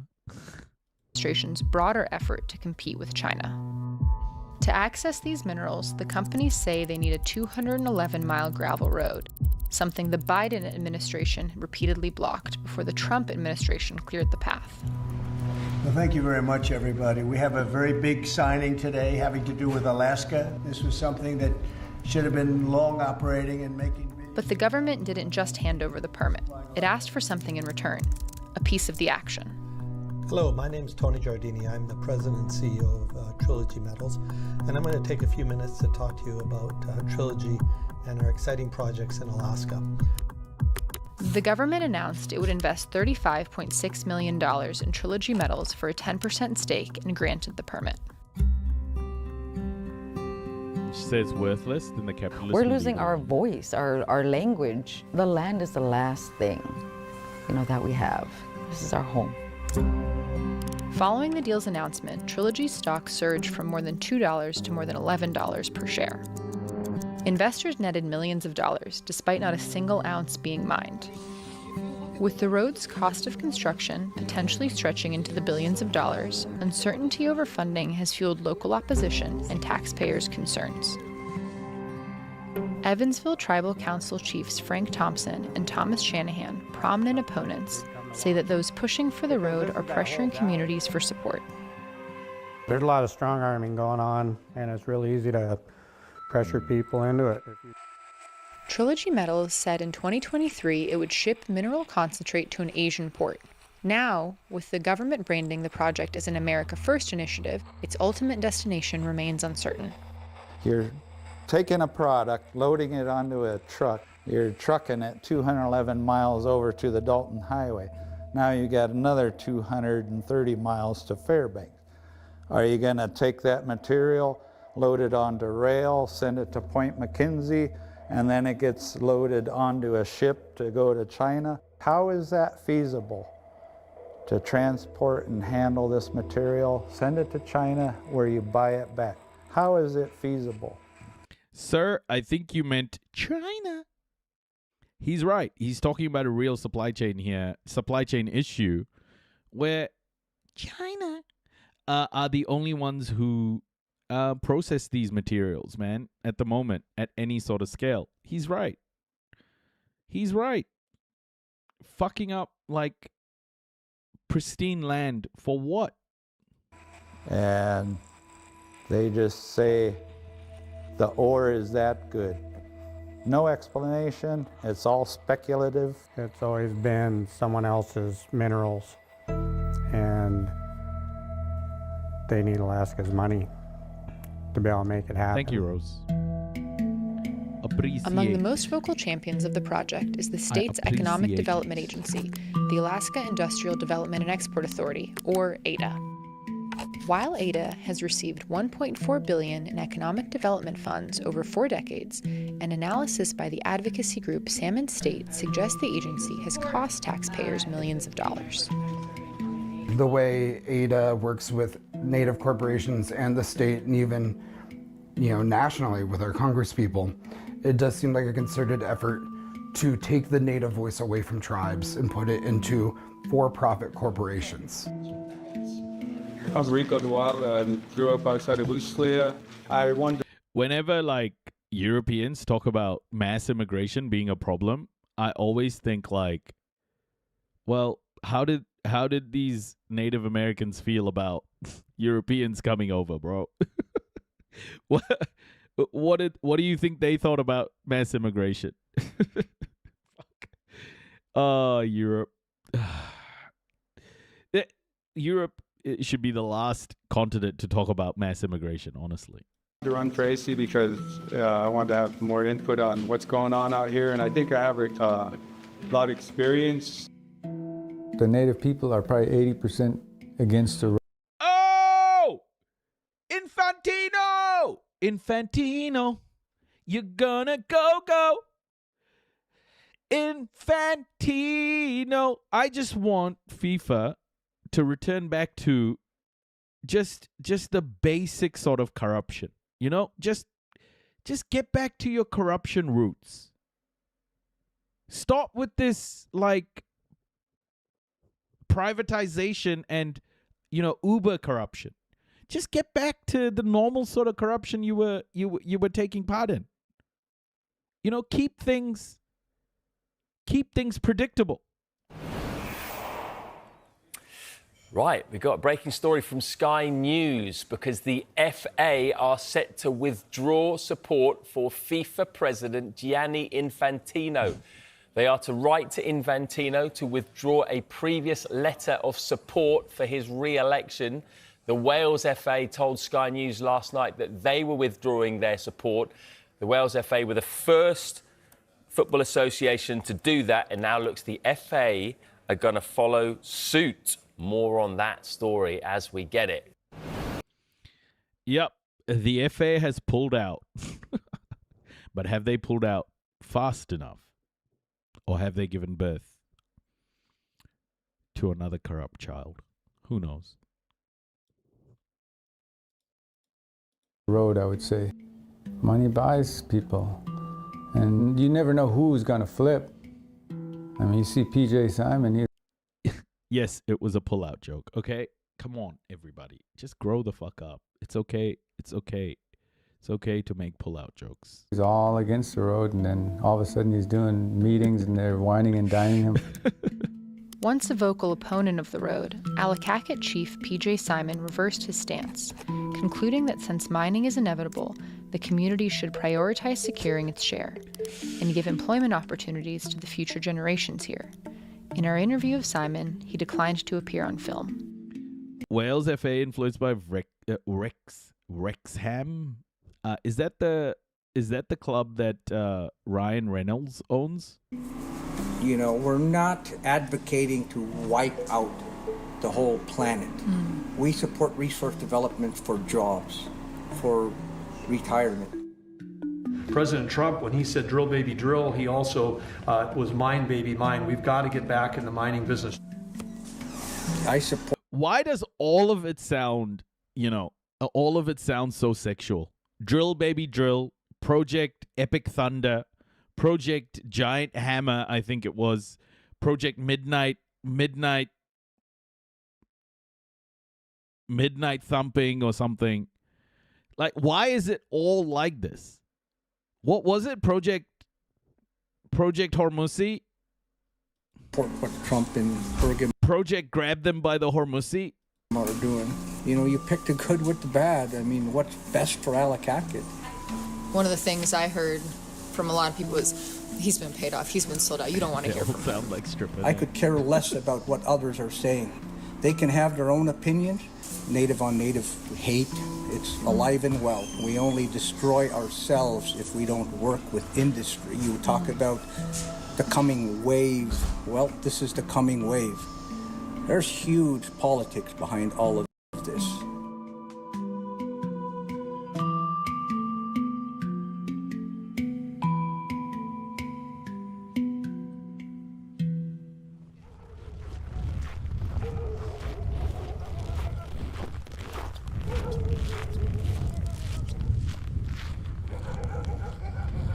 Good morning, Ambler from Ambler School. It's Mr. Matthews. Hey, listen, we've got some folks here from Bloomberg.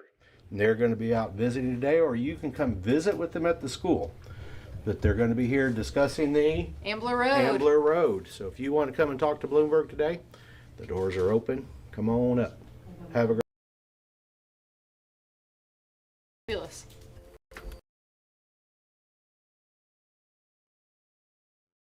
One sec, everybody.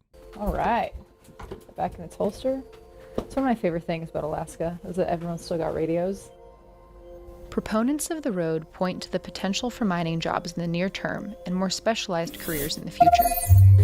So getting people to work in the district who are from these communities, it's going to be a build-up over time. I mean, from Thank you for the some follow. of these kids to when they can complete a certificate. Thank and you, then IHOP. their undergrad and their graduate, you're looking at 8 to 12 years of planning in advance for this district to be able to hire people from this community. For this local lodge owner, the road was never about bringing prosperity to residents here.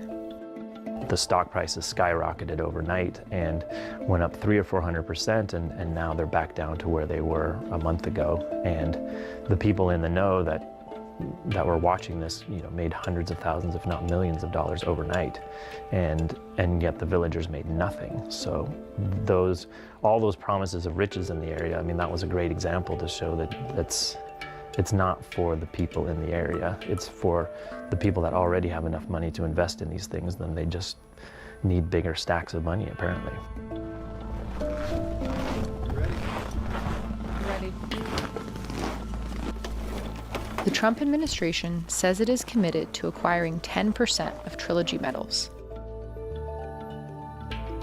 Meanwhile, questions still remain about the unverified worth of the mineral deposits buried beneath the tundra.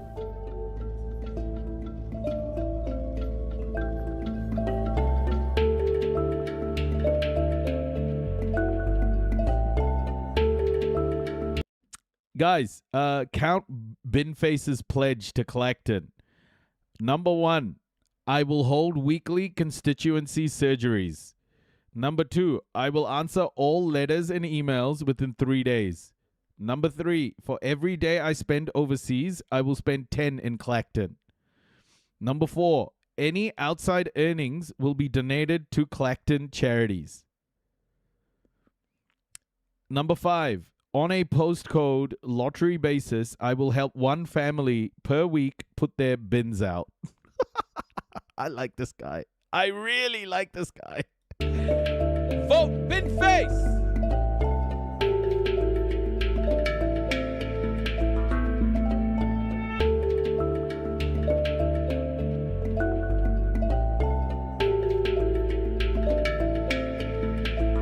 Okay. We've come to the end of this. I think Trump is scrambling right now for rare earth minerals and other minerals for the renewable energy supply chain, EVs, etc. Like America just hasn't gotten into the game fast enough. Just hasn't gotten into the game fast enough, and they're scrambling. And it'll be bad, okay? They will fuck up the environment even more than they already have. It's bad planning. America stopped caring about anything but oil decades ago. And now America's starting to see the writing on the wall, hence why the world is in such a violent and crazy state. This is why I will never, ever buy that Zionists control the world.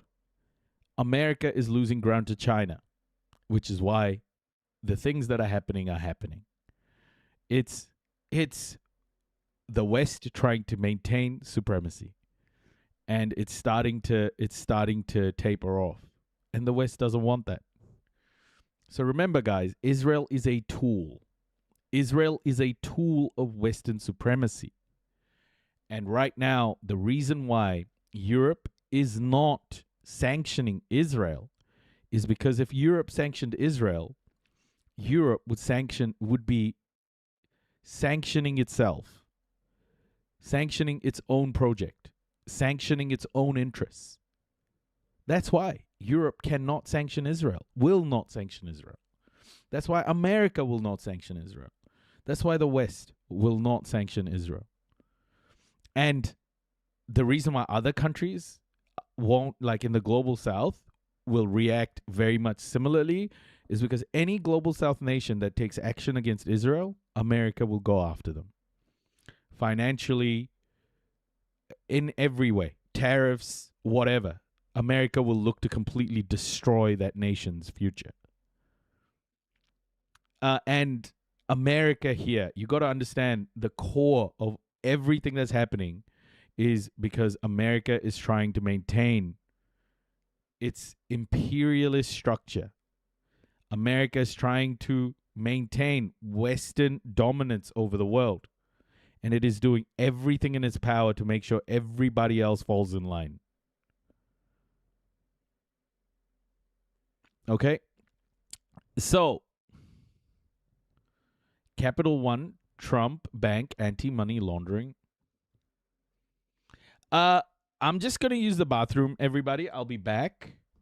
2 minutes.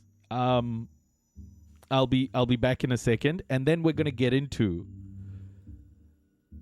what we were watching this morning, a continuation. Why the U.S. covered up Japan's deadly World War II human lab experiments. Inside Unit 731. Are you guys ready? Are you ready? This is going to be great. This is again a chapter of World War II that's rarely discussed, and we're going to learn a shitload more about it. We're going in deep, everybody. And we ain't pulling out. I'm sorry I made that joke. Okay, thank you. I'll see you in a second. talk amongst yourselves. Just keep the chat active. Talk amongst yourselves. Hey, S.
Hello?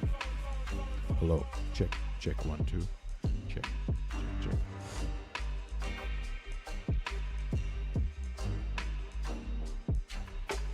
And we have CNN. What are you guys talking about?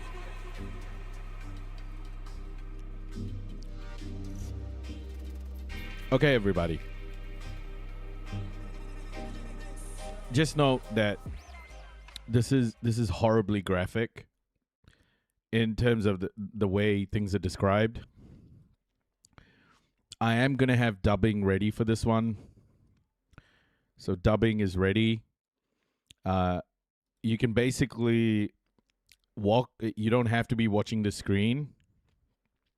You don't have to be watching your screen to understand what's going on. We've got dubbing as well. Let's get another voice. Okay, Ava. Let's do Ava.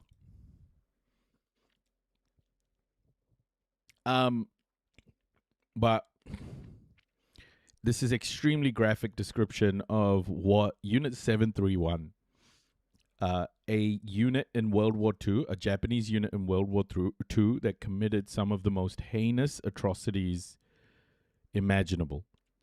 They committed, they did unimaginable things, and we're just learning about it. I only found out about Unit 731 a little while ago. Well, a couple of days ago. And we've just, yesterday. I didn't even know Unit 731 existed. And we've been learning about it. It is horrendous. It is horrific. So just a word of caution. Please note, if this sort of thing triggers you, I'm warning you right now. All right, we're going in. This is part 2. Part 1 was detailed descriptions of their crimes. Part 2 is how the U.S. covered it up. U.S. let these people go.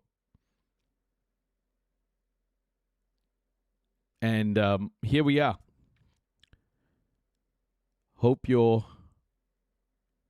ready.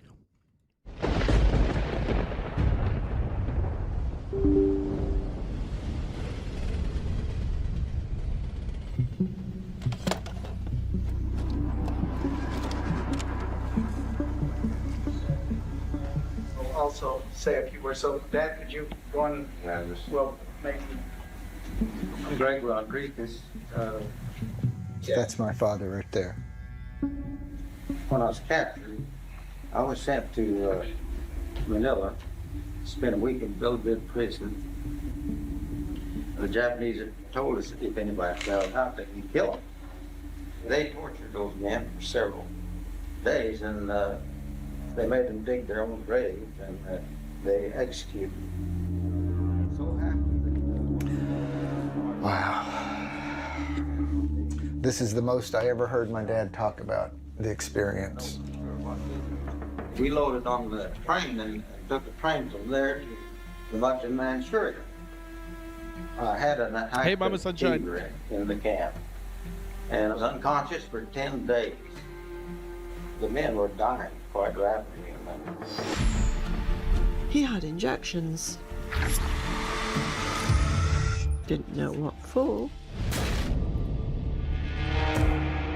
Unit 731 was created to research and study bacteriological weapons, and also for testing them out on live human beings. What the members of Unit 731 did was to completely pervert the ideals of medicine and science. But it was completely excised from the record. Until the government stops the cover-up of what happened, we're never going to know.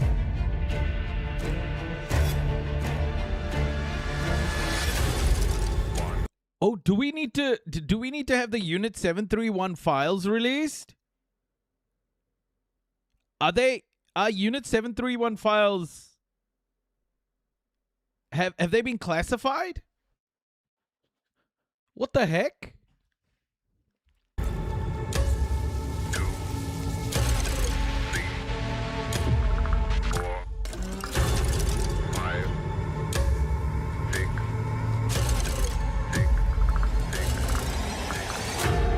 Episode 2, The Long Shadow.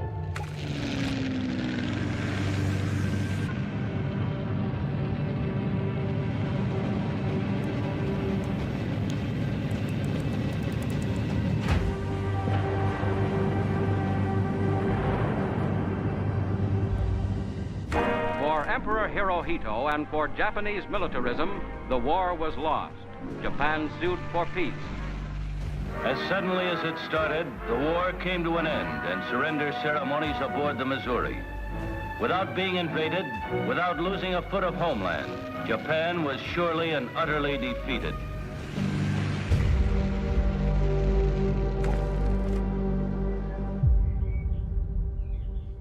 Oh my goodness.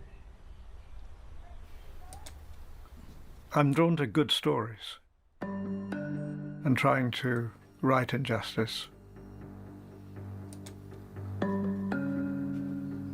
I got to know Martha Gellhorn very well when she lived in Wales. And at the end of the evening, she said, "You see, Peter, our job is to get it on the record, because if you don't, the bastards win." There was a unit in the Japanese Imperial Army which had carried out biological warfare experiments on human beings. And it was shocking. It was genuinely shocking. During World War II, the Japanese fascists set up special plants in the vicinity of Harbin in northeast China for research into and manufacture of bacteriological weapons. Many Chinese citizens were used as victims of experiments with bacteriological weapons. Lest their monstrous crimes be exposed, Japanese bacteriological war criminals destroyed these plants at the time of their defeat. It's okay, Fighter. I think like I showed this video just at the top in the morning and it was okay. So let's see. And so we asked ourselves the question, so what happened to them?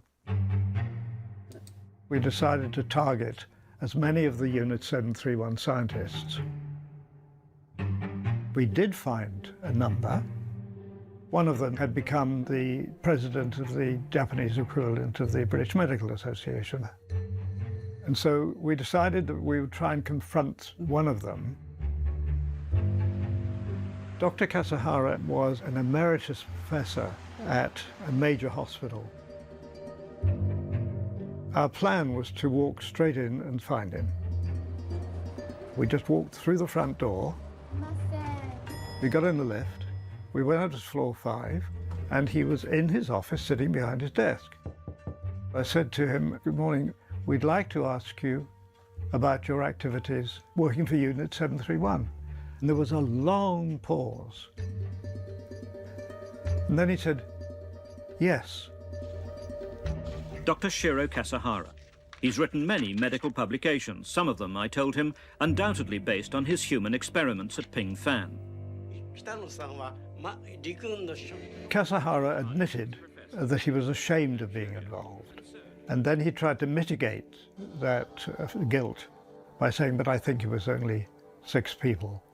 But to experiment on, let alone to kill, even one is against the Geneva Convention, never mind medical ethics. Yes, I think it was a contravention.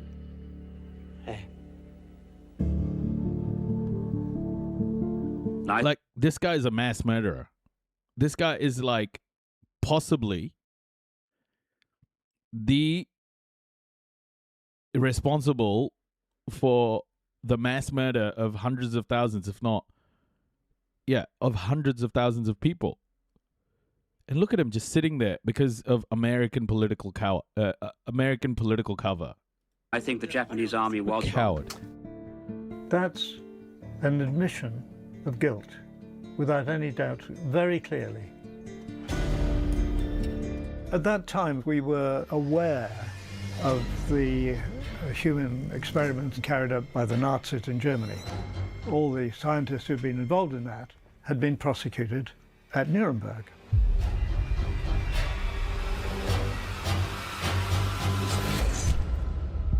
But this was one of 10,000 scientists and workers from Unit 731 who slipped back into accepted Japanese society. It's quite extraordinary.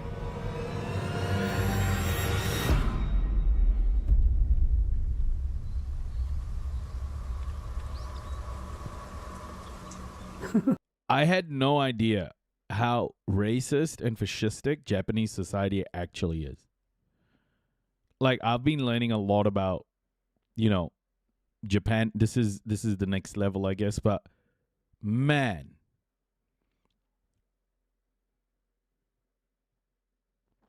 this guy doesn't know about Operation Paperclip. Japanese crimes on 20 million Chinese people, most extreme, yeah.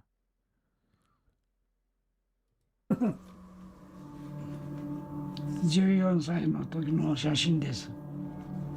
試験管を毎日覗いて Guys, remember, we're not comparing atrocities here. These are all atrocious. Let's not play that game. 菌を培養しとったわけ。ひどいことがあったもんだから。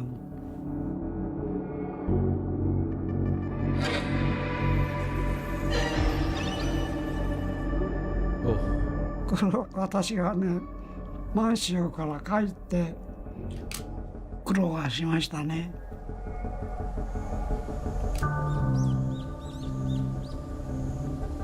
徹底的に秘密。Yeah, what the hell is going on?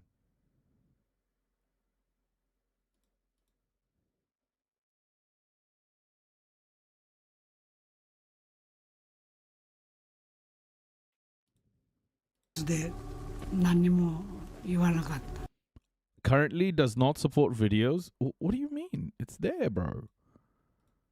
put CC's English. Here we go. 帰ってきて会社にした時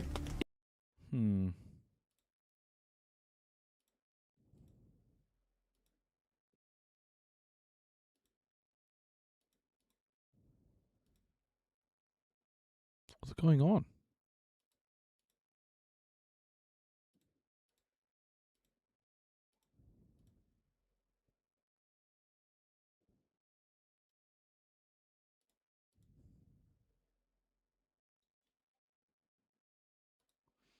Maybe I have to connect it or something?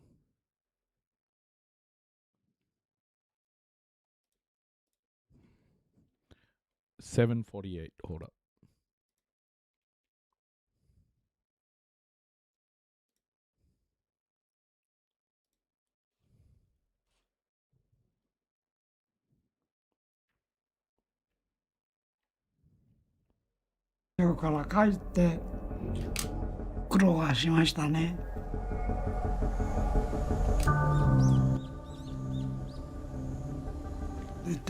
Everything we had done was kept secret, so I didn't say anything. There we go. After we were dismissed, we were not contacted at all. 帰ってきて会社にした時 I think most of them, unit leaders, became university professors, and some of them operated hospitals. 多いじゃないか。あとは自分で病院を経営して They gave all the important information to the Americans. 肝心なことが全部アメ They リ were カに protected. やっちゃったから守られたの。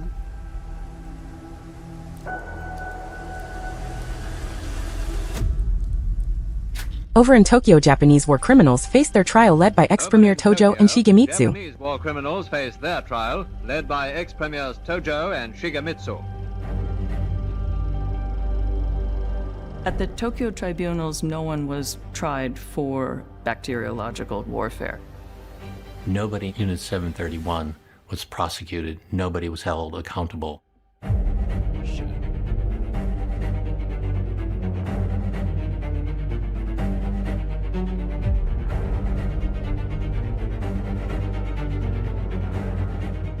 A man named Dr. Murray Sanders was on General MacArthur's staff in 1945.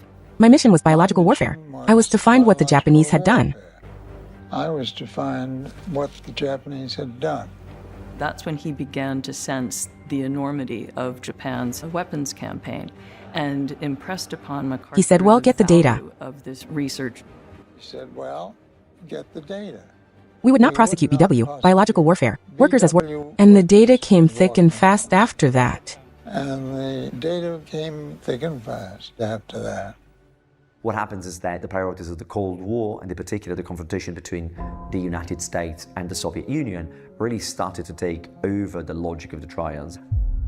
The scientists made a deal with the Americans, handing over their human experimentation data in exchange for immunity. The Americans knew from the very beginning that human experiments were being done. Even so, they protected them.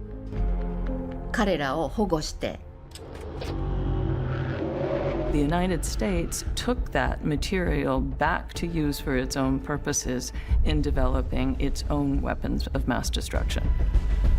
Jesus. The Americans and Japanese were co-conspirators. The two governments orchestrated a selective amnesia about Unit 731. But it was a secret deal that would impact the very soldiers that were fighting for the United States.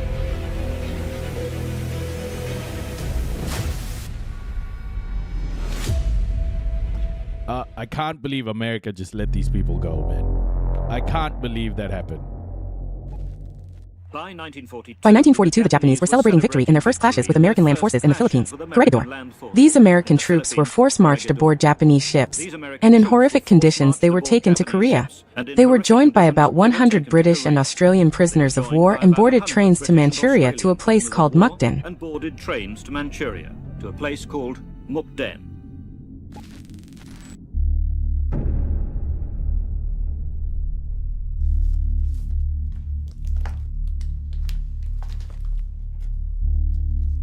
This is a photo from when prisoners arrived on November 11th. 11月11日に捕虜が到着した時の写真です。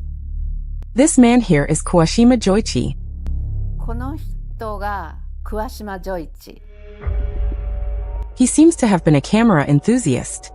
カメラマニアだったらしくて、 If you look here, you can see what appears to be the face of a ここ Westerner. に西洋人らしい This 人の might 顔 actually が be a 写ってるんで corpse. すね。これは遺体かもしれないです。 The Kawashima photo album clearly states that Unit 731 came to the camp. それには Hopefully it's better now. 731部隊がキャンプにやってきたっていうことがはっきり書かれてあるんです。 It also mentions bacterial investigation. それから菌検索っていうことも書いてあるんですね。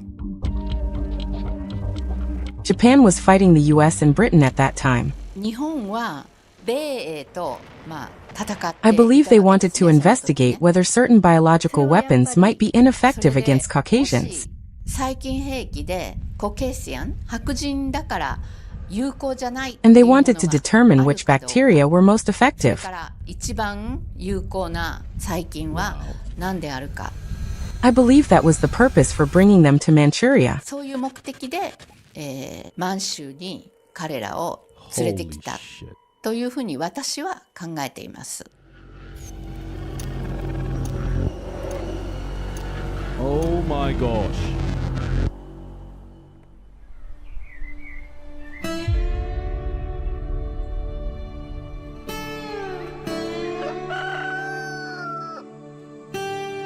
Kia ora, Kemper. 12, 14, 16, 18, 19 eggs.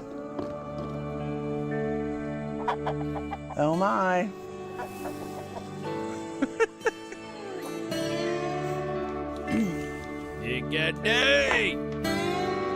And here's my dad.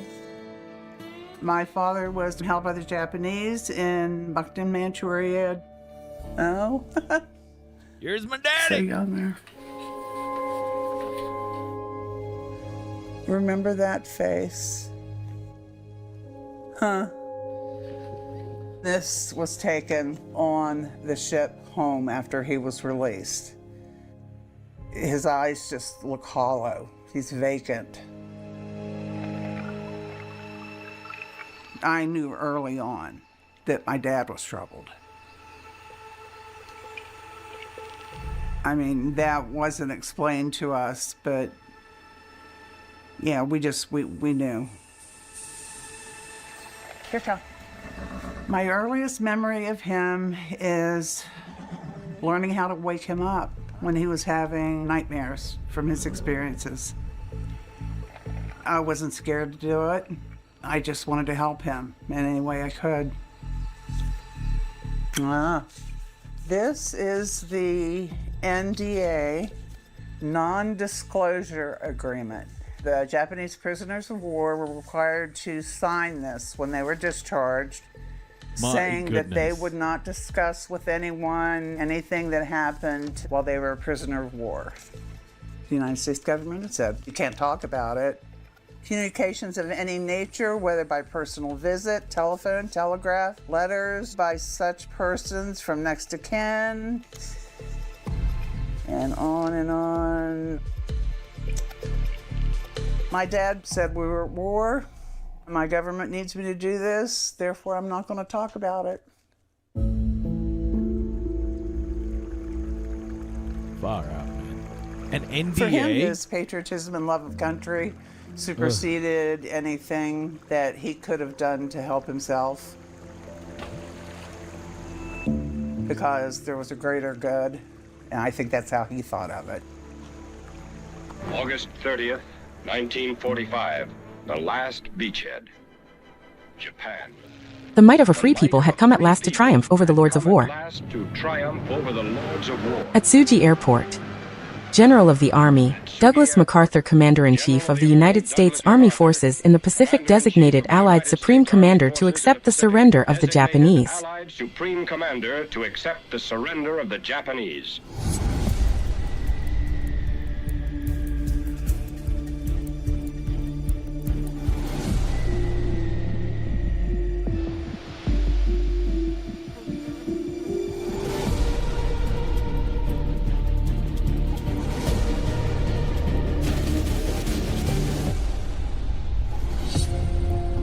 The germ bomb? What? In 1949, In 1949, the military tribunal at Khabarovsk, USSR publicly tried 12 former members of the Japanese armed forces and convicted them of employing bacteriological weapons.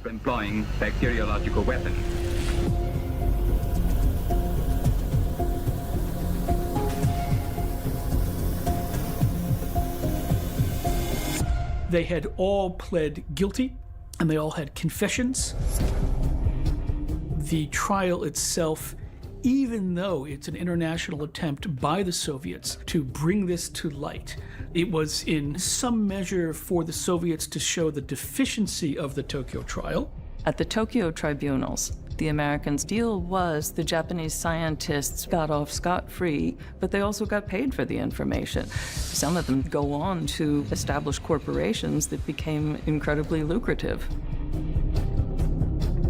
The Russians had imprisoned the scientists they had captured, they had prosecuted them, and they had sent them to jail for 25 years. The contrast with the way that the West treated the Unit 731 scientists couldn't be starker.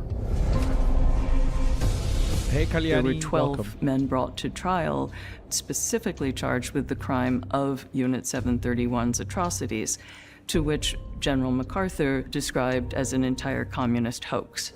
Anything and everything that America, particularly Douglas MacArthur, wanted to discredit was a communist hoax.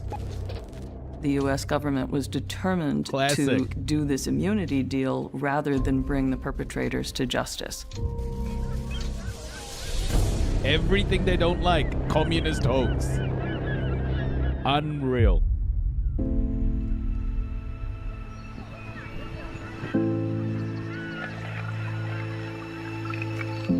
I was presented with a box after Dad died. My mother gave me this box and said Dad wanted you to have it. About 200 pages of declassified, confidential and secret documents from the United States, Western Defence Command, Allied forces. The utmost secrecy is essential in order to protect the interests of the United States and to guard against embarrassment. Things like the Russians, and they kept on asking the Americans if they could interview certain Japanese individuals. Wow. The Americans kept turning them down. And these are the Americans. They knew. There's no way, they can't say they didn't. And the British can't say that they didn't know. Yeah. So why are people surprised now when America is protecting Israel? Like, why can't people fathom that America can do shit like this all on its own? Why does Israel have to control America for them to, like, greenlight this shit? They've done it multiple times before, bro. They've done it so many times before. So to constantly say Israel controls the American government is denying the fact that America has done this so many freaking times.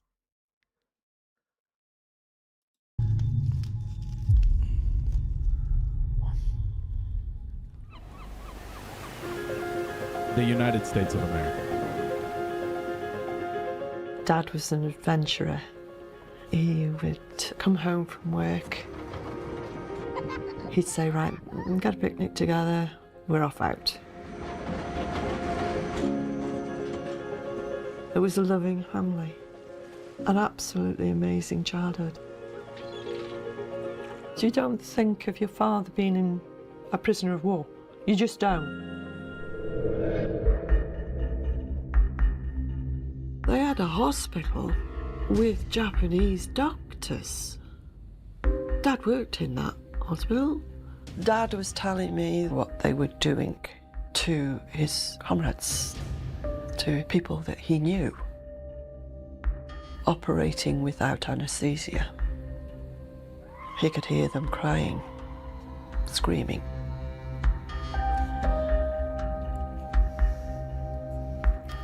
Dad wanted recognition, not just for those who'd gone through sheer hell, but also those that were being treated as guinea pigs.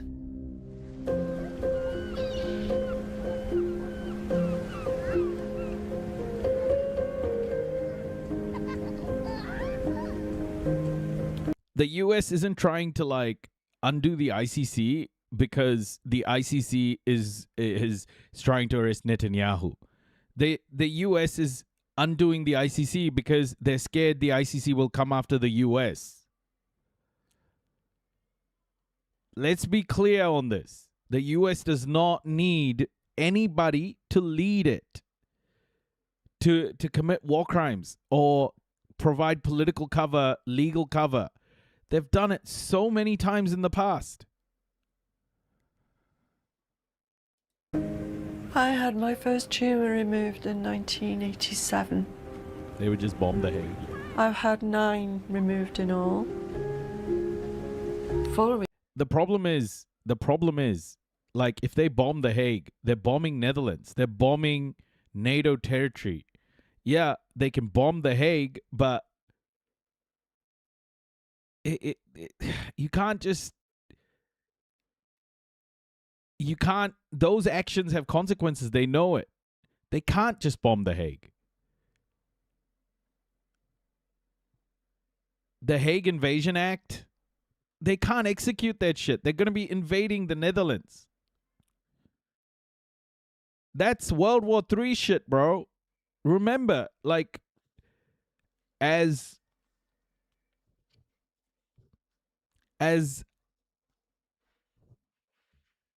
strong as America, the United States projects itself, we now know that American power has limitations.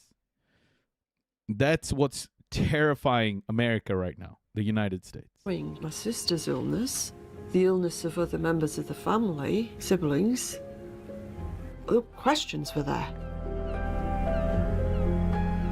But I don't want this dark cloud hanging over me of not knowing.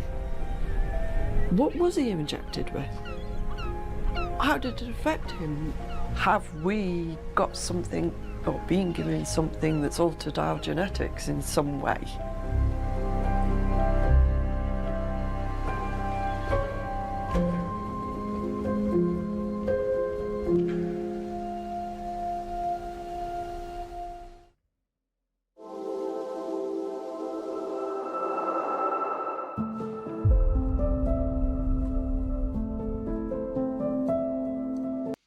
The real question is, US does that in The Hague. Will France, Britain, and others retaliate that on New York City or San Francisco? Honestly, I couldn't give a fuck if the colonizers start shooting each other. I don't care. Honestly, like, that's possibly one of the most just things that can happen. Let the colonizers shoot each other. Stop shooting people with very little, please. Let's bring some equity into the world.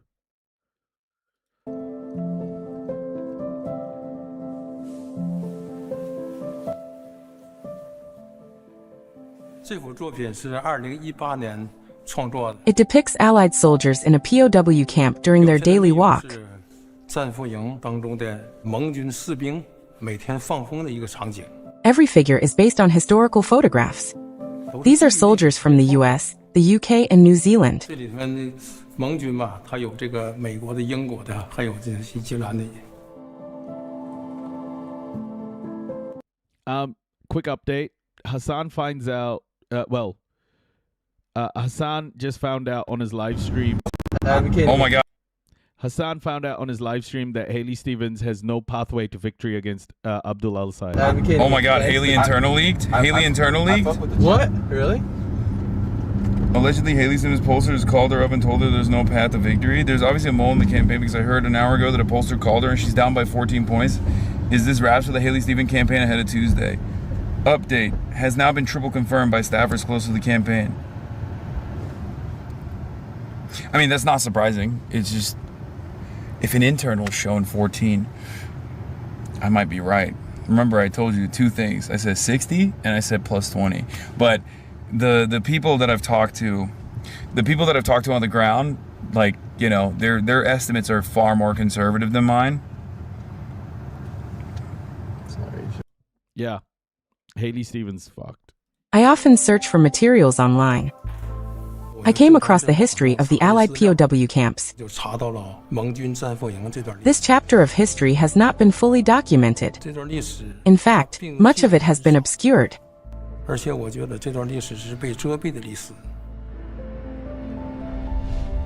These Allied prisoners of war were subjected to mistreatment after being brought to northeast China.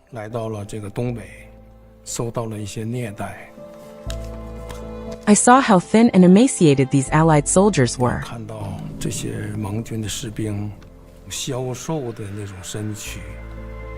I felt compelled to use my perspective as a Chinese painter to re-examine this war.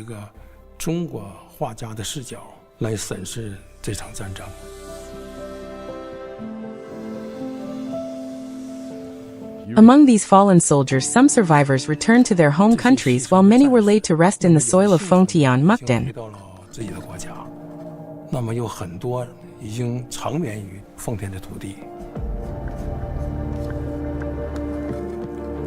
For a family, it becomes a lifelong wound that carries on to the next generation.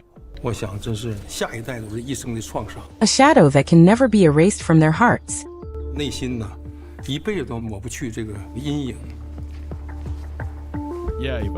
There was an orchestrated cover-up by the Japanese and US government that lasted decades. I think it's incredibly important to acknowledge the harm of a prolonged cover-up and the moral harm of a prolonged silence about such a traumatic series of events.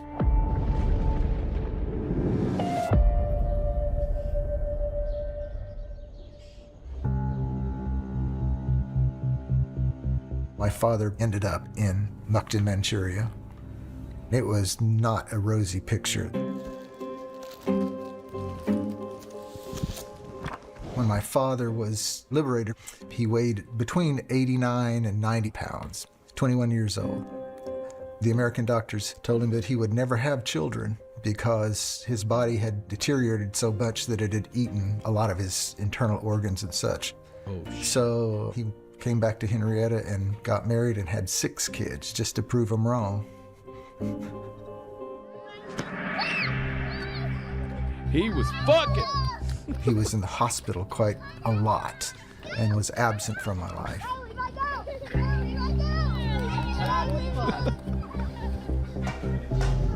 And when he was at home, he was typically in a lot of pain.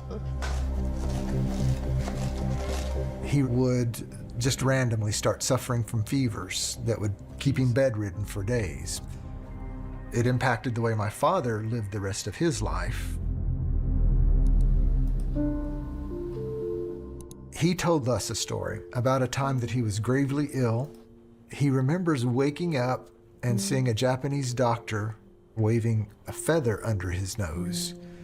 Later, we learned that they infected feathers. That was one of the ways that they were trying to figure out how to disseminate some of these biological diseases.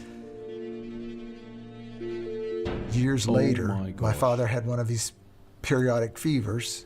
The doctor ordered blood tests and found that my father had high levels of typhus in his blood.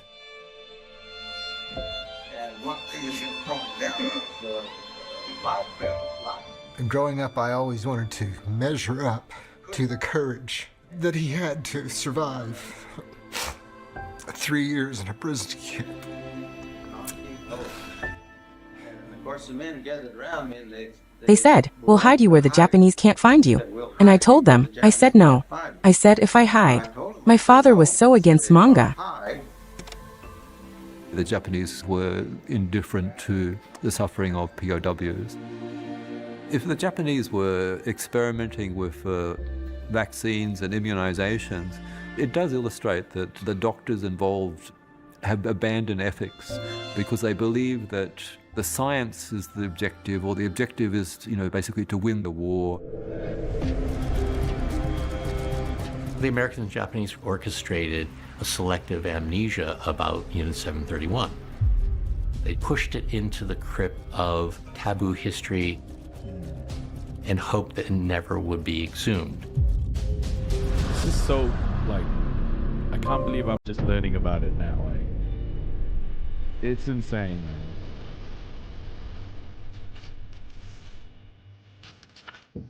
私は父親が漫画っていうのを非常に嫌って、で、その反発です。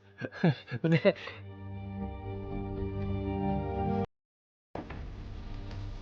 I started looking into my father's past about 10 years ago. 私が父親のことを調べ始めたのは今から10年くらい前から調べ始めたわけですけれども、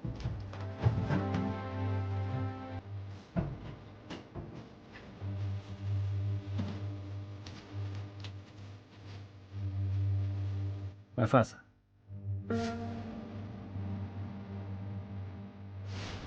Kia ora, Jen.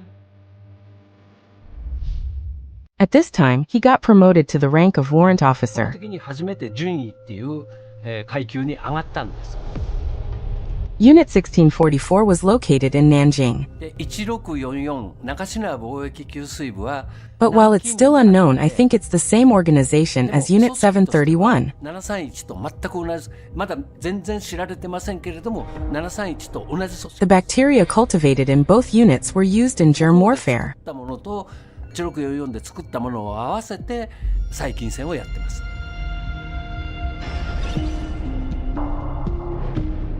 The first question I had was why he was promoted from a private to a lieutenant.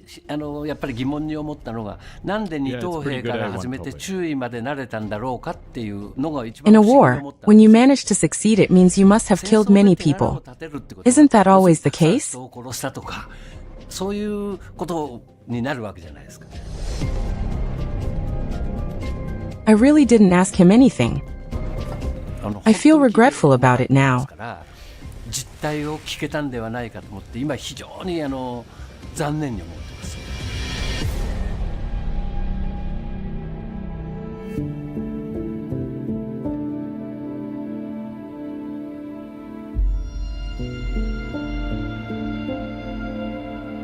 Former Unit 731 member.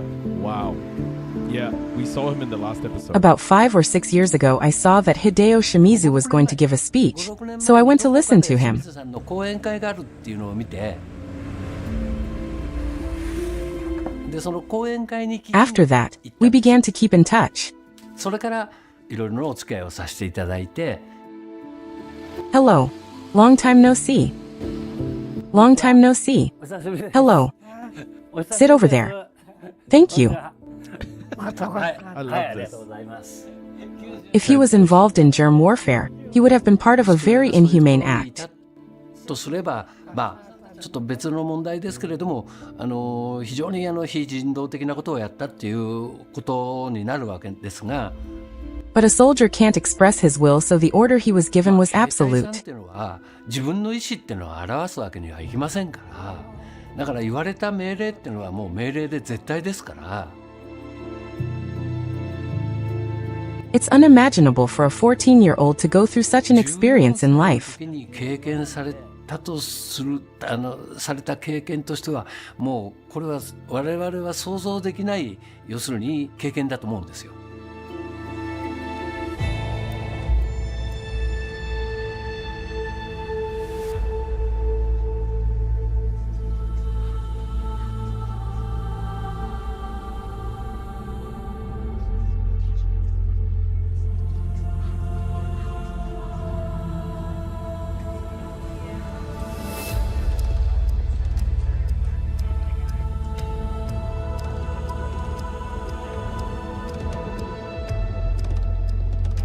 懐かしい思いはしてきました。現地にいた時とは全然感じが違ってしまう。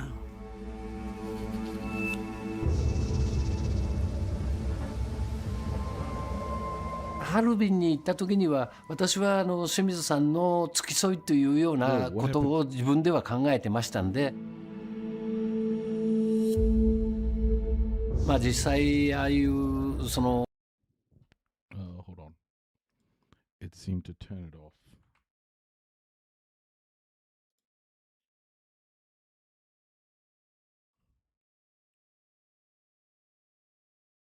今は一切はい、ありがとうございます。あ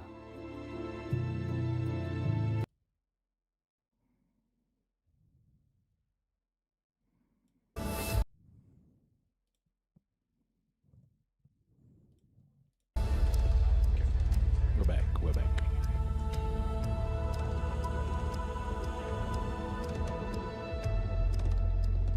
It brought back memories.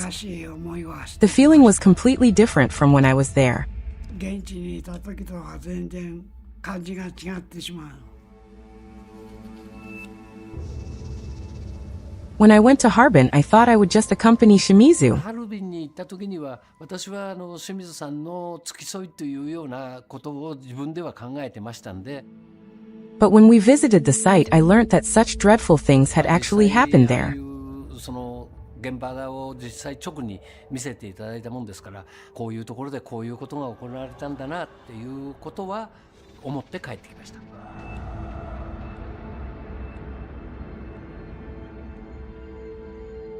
Shimizu guided us to the laboratory where human experiments were conducted and bodies were stored in containers. 臓器ですとか人体解剖されたものが瓶に詰めて置いてあったっていう場所も案内していただいた。 Only the buildings remained. 建物そのものは残ってました。 Although things were done for research purposes, those who experienced it suffered deeply, and we carry that injustice. 仕方のないことだと思いますけれどね。実際その目にあった人たちの無念さ。 Bro, we carry that injustice deeply. Give yourself up to the authorities. Give yourself up to the International Criminal Court then. Bro, this guy is a mass murderer, just like walking around, acting like people should give a shit about how sad he is. Like Nazi hunters, if this guy was a Nazi hunters would be looking for him. Why isn't this shit happening? Why is this guy walking free?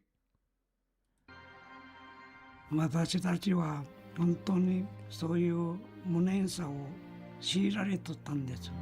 When I looked inside, I thought about the things we were made to do there. 内部を見た時は、 Oh, we were made to do that. こんなことをやってたのかなって見てきたけどね。 It was not a good feeling, to be honest. まあ、あまりいい気持ちではなかったですね。本当のことを言って。 Bro, that's such a To stop wars from happening, it's necessary to let people know what went on. Otherwise, I think there would be no end to war. 戦争はやまないじゃないかと私はそう思っております。 His testimony is very valuable because he was a living witness. He's no It is hero, bro. He's a war irrefutable criminal. evidence of what happened at Unit 731. He has spoken out about this, and he wants to pass the lessons of history on to the next generation about the tragedy of war. Only recently, 80 years after the war, are we finally able to evaluate it properly and critically. なんていうんですかね、正しい評価という批判といいますかね。そういうのを歴史的な評価ができるようになったんじゃないかなというふうに思います。 This is a situation where they are both victim and perpetrator, wanting to speak out yet knowing it would bring harm or harsh criticism. The victim and perpetrator?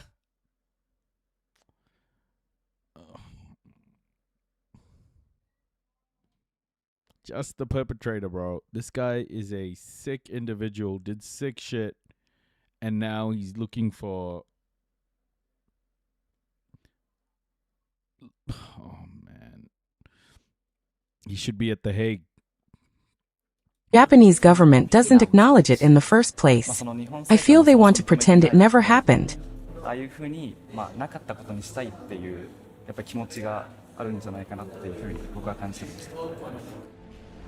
think there are a lot of people who believe it's better to forget about it.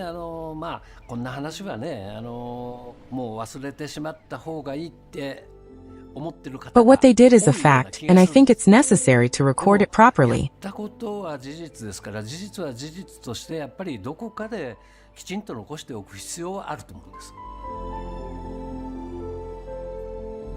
Shameful.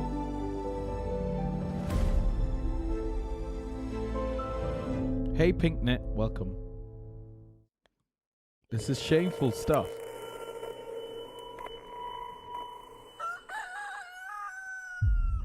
Look at that. Some good zucchini. My father was very territorial. Wherever we lived, he would put up a fence.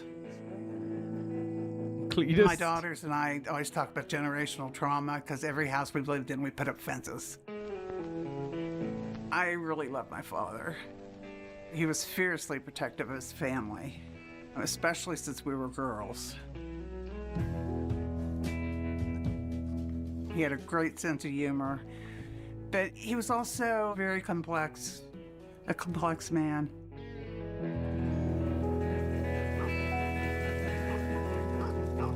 In 1995, I was diagnosed with multiple sclerosis, and I thought, what am I going to do with my life?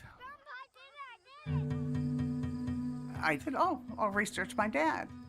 I would stay up researching, just going down one rabbit hole after another. I started reading about how they would conduct experiments on men at Moncton. Hey, Amira, Why does welcome. everyone in the whole camp have to get this injection?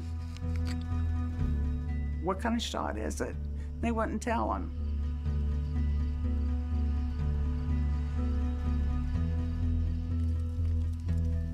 There's a lot of stuff he just didn't want to talk about, so I didn't press it. And he was always worried the shots were some kind of biological something that would get passed on through genes. My dad's greatest fear was that what happened to him could be passed on to me and my sister. I have multiple sclerosis. I had kidney cancer 5 years ago, breast cancer a year ago. Holy shit. One of my Bro, that is terrible. She's been through the ringer. Kidney cancer, breast cancer, multiple sclerosis.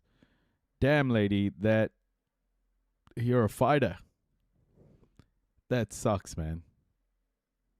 My daughter's is sick with psoriatic arthritis. And you have to wonder, you know.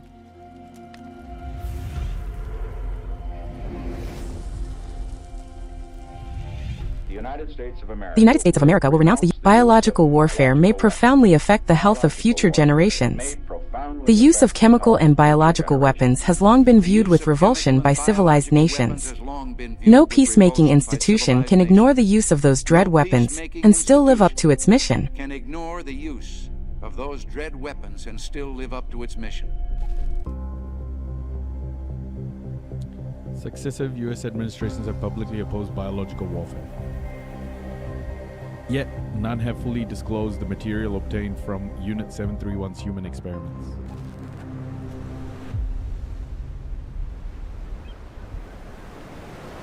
I love white.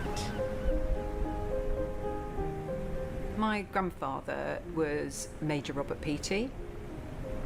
Peaty, mate. And he became a prisoner of war after the fall of Singapore.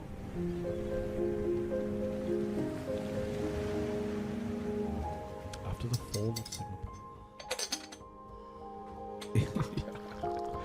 Ah, yes, the great peacekeepers, Nixon and Reagan. This is Grandpa here. Yes, that's right. He was officer commanding, yeah. Oh, yes. My grandfather was sent to the POW camp at Moncton. He was the senior British officer within that camp, and he had responsibility of 100 men. He was a really deep thinker. It's the typed version that he did when he came back to the UK after he was liberated. Major Peaty kept such great records of what was going on in the camp. If it weren't for his diaries, we might not know exactly what happened. Major Petey's diaries were probably the only true record of what went on in Mukden. They were that important. 13th of February 1943, about 10 Japanese medical officers and other ranks arrived today to investigate the cause of a large number of deaths. 14th of February, an enforced inoculation of the POWs. 2 Americans died in hospital, autopsies being performed on the corpses. And then on the 5th of June, inoculation, roll call outdoors. 3rd Japanese medical investigation started. Everyone had about 40 cc's of blood drawn off for a sedimentation test. I wonder what the Japanese are doing with whatever information they found from that. Yeah. Everything was recorded. For example, the abnormal number of preventive injections given. The fact that he recorded it in such minute detail was incredibly important. I believe.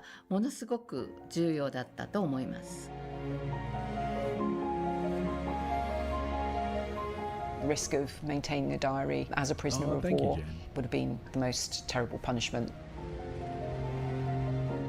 One of the things I'm incredibly proud of my grandfather is his foresight, gathering all these pieces of evidence together so that they are not forgotten, that he would be mindful that this would help in the jigsaw puzzle of telling the story of POWs after the war.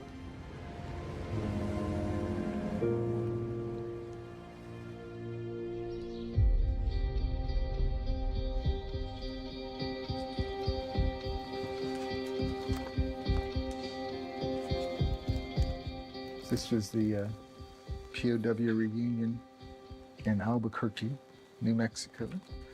I was fortunate enough that I got to meet a lot of the POW survivors. My father and some of the other POWs, they always wanted to get the truth out. You know, are these health problems that I'm having somehow related to Unit 731?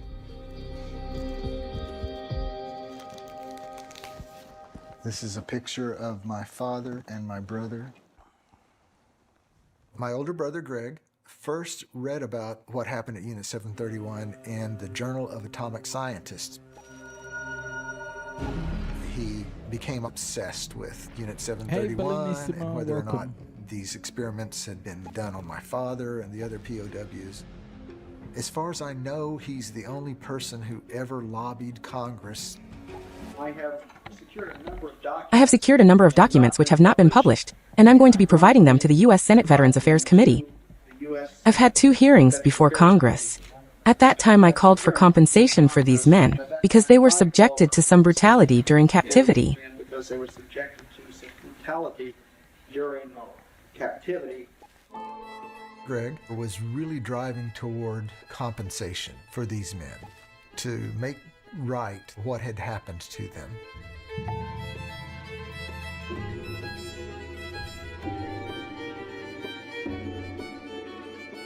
I remembered my brother telling me that Senator John McCain stated out loud that if there was any attempt to besmirch the reputation of Douglas MacArthur, he would not have anything to do with it.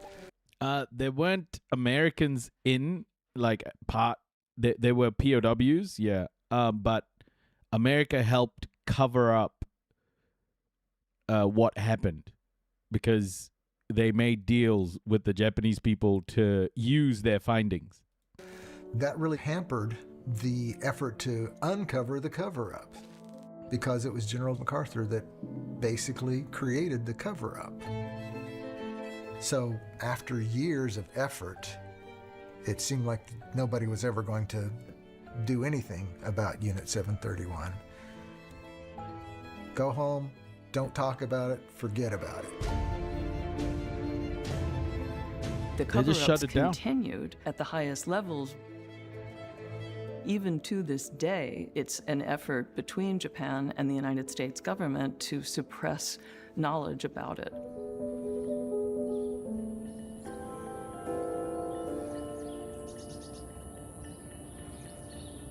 All of us have struggled to deal with it in our own way. My father's POW experience has been probably the core experience that the rest of my life has been wrapped around.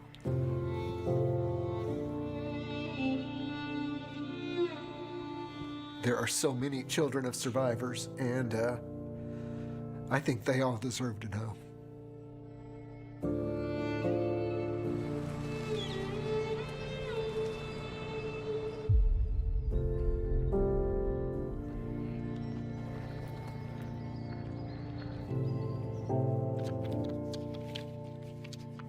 Just.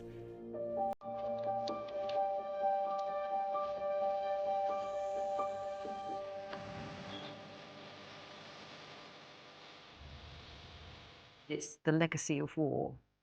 It doesn't stop when peace papers are signed. It continues for many, many families. They've each got their story to tell.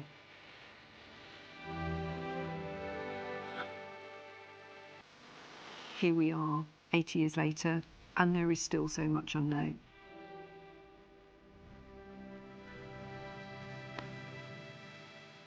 The silence that surrounded these individuals,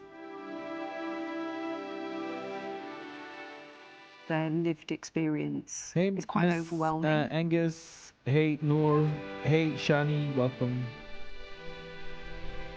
Hi Noor, marhaba.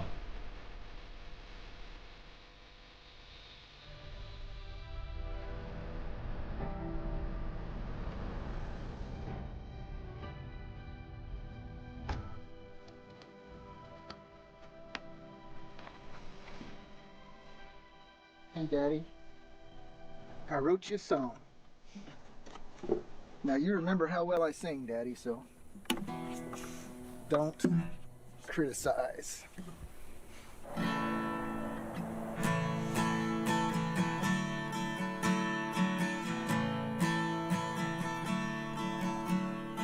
I grew up in the shadow of the Great World War.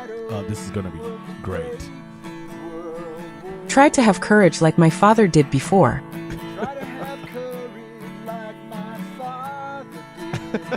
Searching for the answers so I can bring them to the light.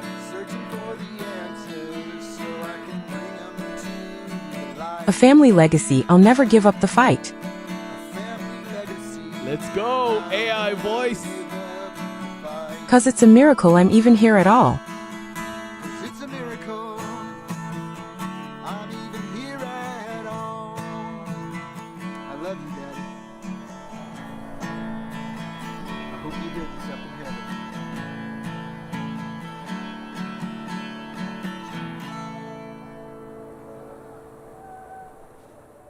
Brilliant. Hey Joy, welcome. I'm just fascinated by Unit 731 now. I am fascinated by it. I want to learn everything about Unit 731.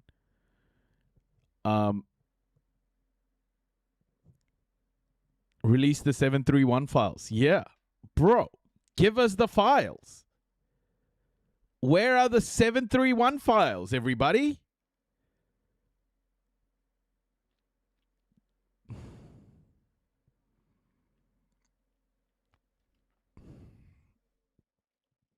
Quiet exposure. Thanks. Oh, thank you. The files are on Discord. Are those the release files or so many files to release? Release the 731 files. There's already a new Discord channel. Join Discord. Oh, I see. I will try to do the same, but I have just drums. Katie asked, anyone here suspect COVID was about the weakest, unhealthiest of us and costs to the system? Katie, like that's how sicknesses work. Sicknesses often kill the most vulnerable people.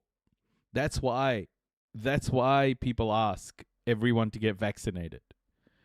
It's because it's not about the healthy people, because people like Joe Rogan were like, oh yeah, I just took some horse tranquilizer and I was fine. You know? He got dang COVID. You know what I did? I just took some goddamn horse tranquilizer. I didn't feel nothing. I didn't feel nothing. God damn it.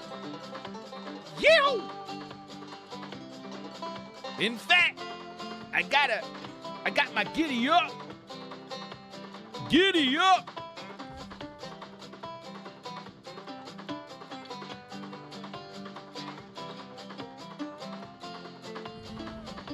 No, I don't think so. Guys. Listen.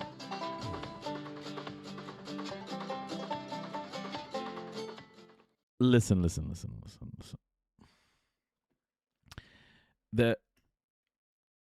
Thank you for making me laugh. Yeah.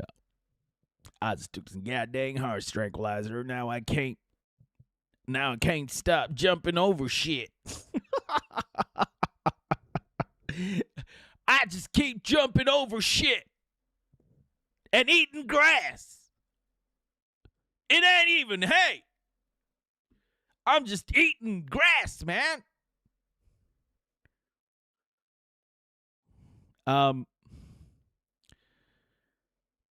Okay, let me just explain.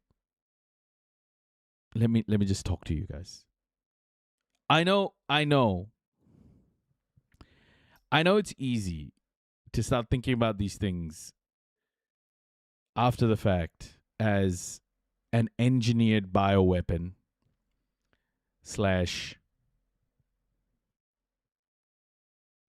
/ whatever, to try and explain it away. Okay? I know people are trying to spend a whole lot of energy on trying to understand why so many people had to die and want to put the blame on Fauci or someone else. Let me be clear. This will not be the last one. Our world is not prepared for pandemics. The reason our world is not prepared for pandemics is because we have not invested in infrastructure to deal with these sorts of widespread issues. If you want to blame something, you guys should be blaming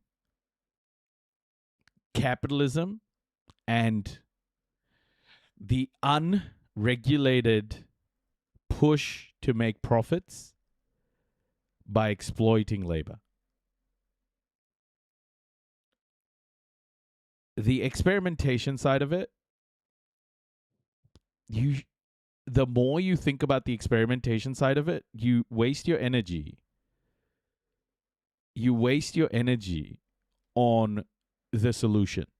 You waste your energy on everything but the solution.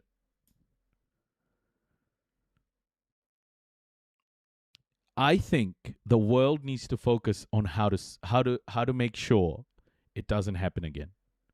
Just like people have been shitting on scientists about the climate crisis,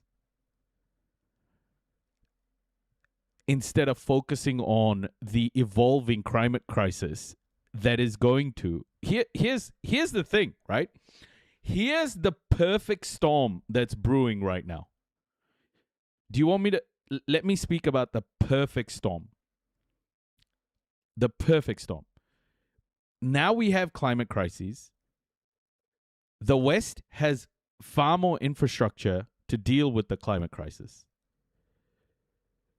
The global South is going to struggle. The global South is going to struggle. The next big global problem is going to be one of the largest displacement crises, the largest displacement crisis the world has ever seen. We're talking about hundreds of millions of people, if not billions of people, losing their homes and being not having any place to go, displaced and looking for shelter, food, and just to survive. This is what we have over the next 2 to 3 decades. We are going to see the largest displacement crisis. And then you add on, let's just say, sprinkle in another pandemic in that. Sprinkle in another pandemic.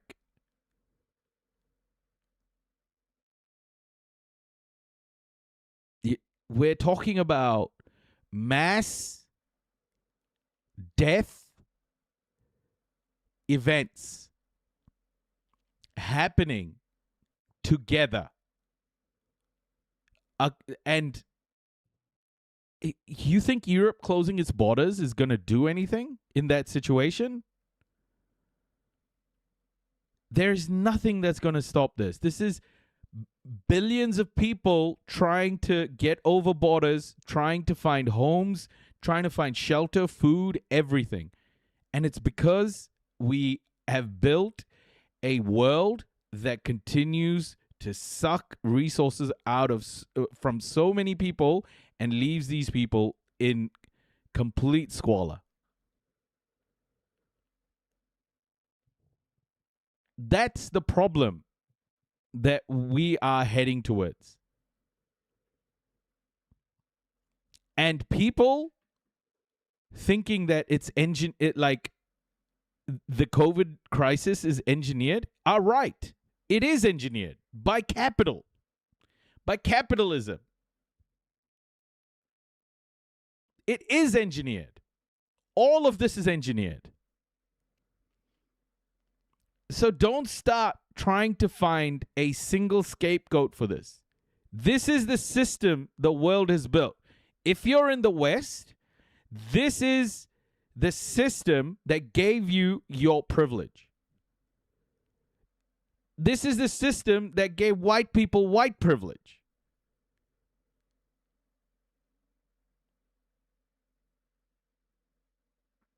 Capitalism is what is causing this.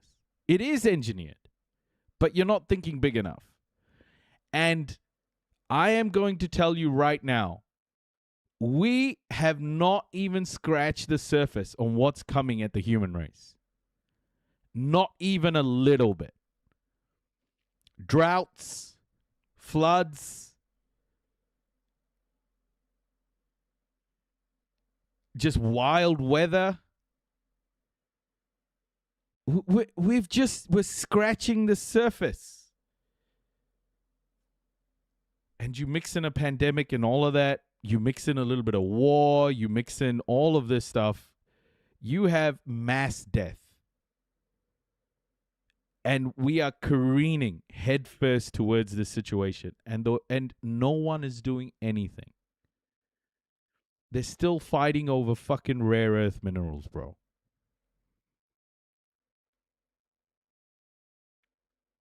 So, yeah, I mean, you can dwell on this and go, yeah, let's find a scapegoat. Or you can acknowledge that it is a systemic issue and start to work towards a more equitable world for all.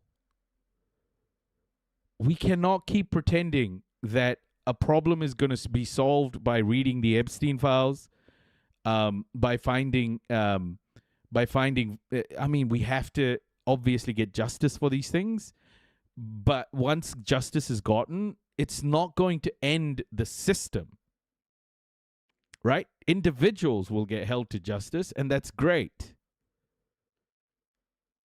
but it's not going to fix the problem.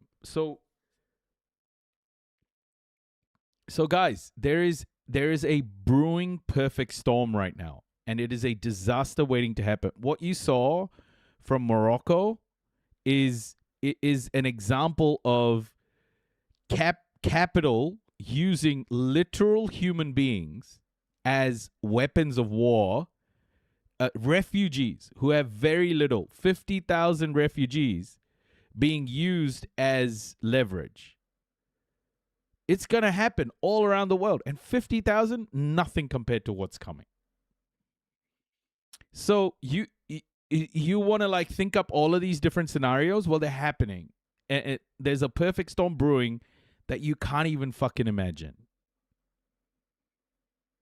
Trust me on this one. Do not dwell on the mechanics of how this was engineered. Your whole life is engineered. Everything about who you are, what you do in this world is engineered by a capitalist class who have designed the world to exploit your labor. You don't need conspiracy theories. You don't. This is the world we live in.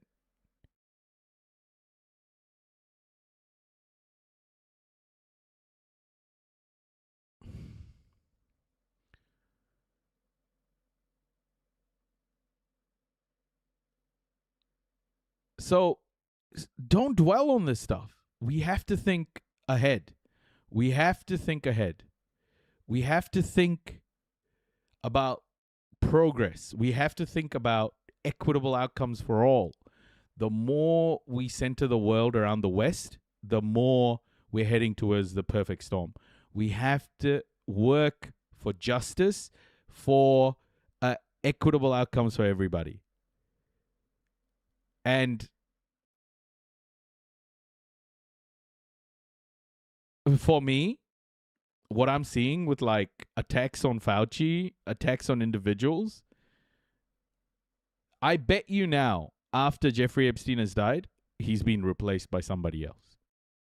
There's another Jeffrey Epstein out there who's been replaced. In order to get rid of this mess, this injustice, you have to go against the core system itself. Like you have to rebuild the core system. You have to dismantle the system. And the way the system has gotten all of us thinking about other small issues, I mean, it's trying to protect itself. We're all focused on so many different things, and we've just made it so complicated that the capitalist system continues to churn away, go bigger and bigger and bigger. Don't get distracted.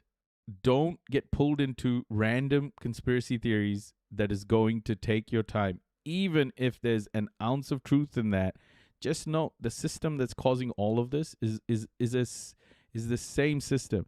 The system that caused COVID to happen is the same system that's committing the genocide in Gaza. It's the same system that is imprisoning indigenous people far more in Aotearoa, New Zealand, in Australia, in the Americas, in Palestine. These are all the same systems. It's capitalism. And yet we focus on the most,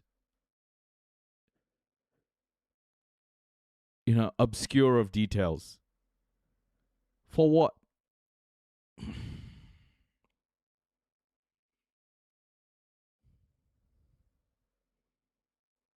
Anyway, let's end on that. Thank you so much, everybody, for being here with me. I think we're closer than ever at being in a position to really have movements to take on this system of oppression. But we do need to be clear about what we're fighting here.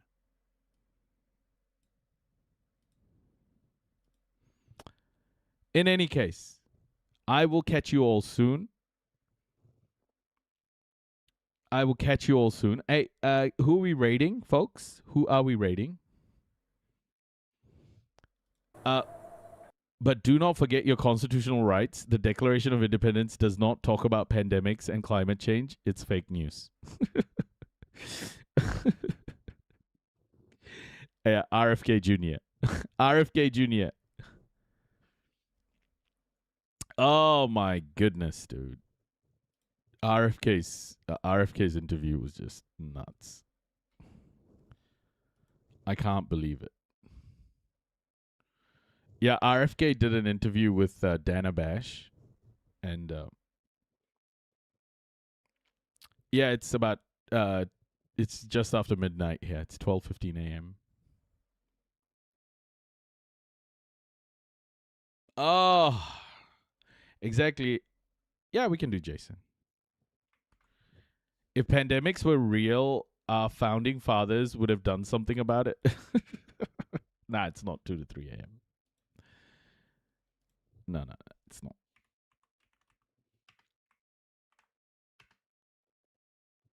All right, folks. Thank you so much for being here with me today again.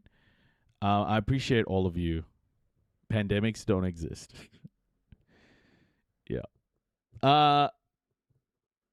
I will chat with all of you soon. I'll be back on tomorrow morning. I'll see how tomorrow morning goes. I may get a call to go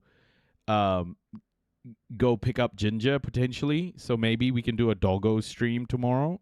If everything works out, I can do a doggo stream. We can talk about some news with doggo. But I will keep you all posted in Discord. And yeah, we'll catch you all soon. Thank you so much, folks. Thank you so much. We're rating Jason D 100 Twitch. So here we go. Rating in 3, 2, 1. Please say hi to Jason for me. Thank you. And enjoy the rest of your day, night, wherever you are. Kakite. Free Palestine.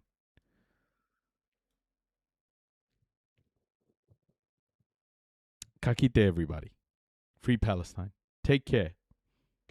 Sending love to everybody. Take care, all.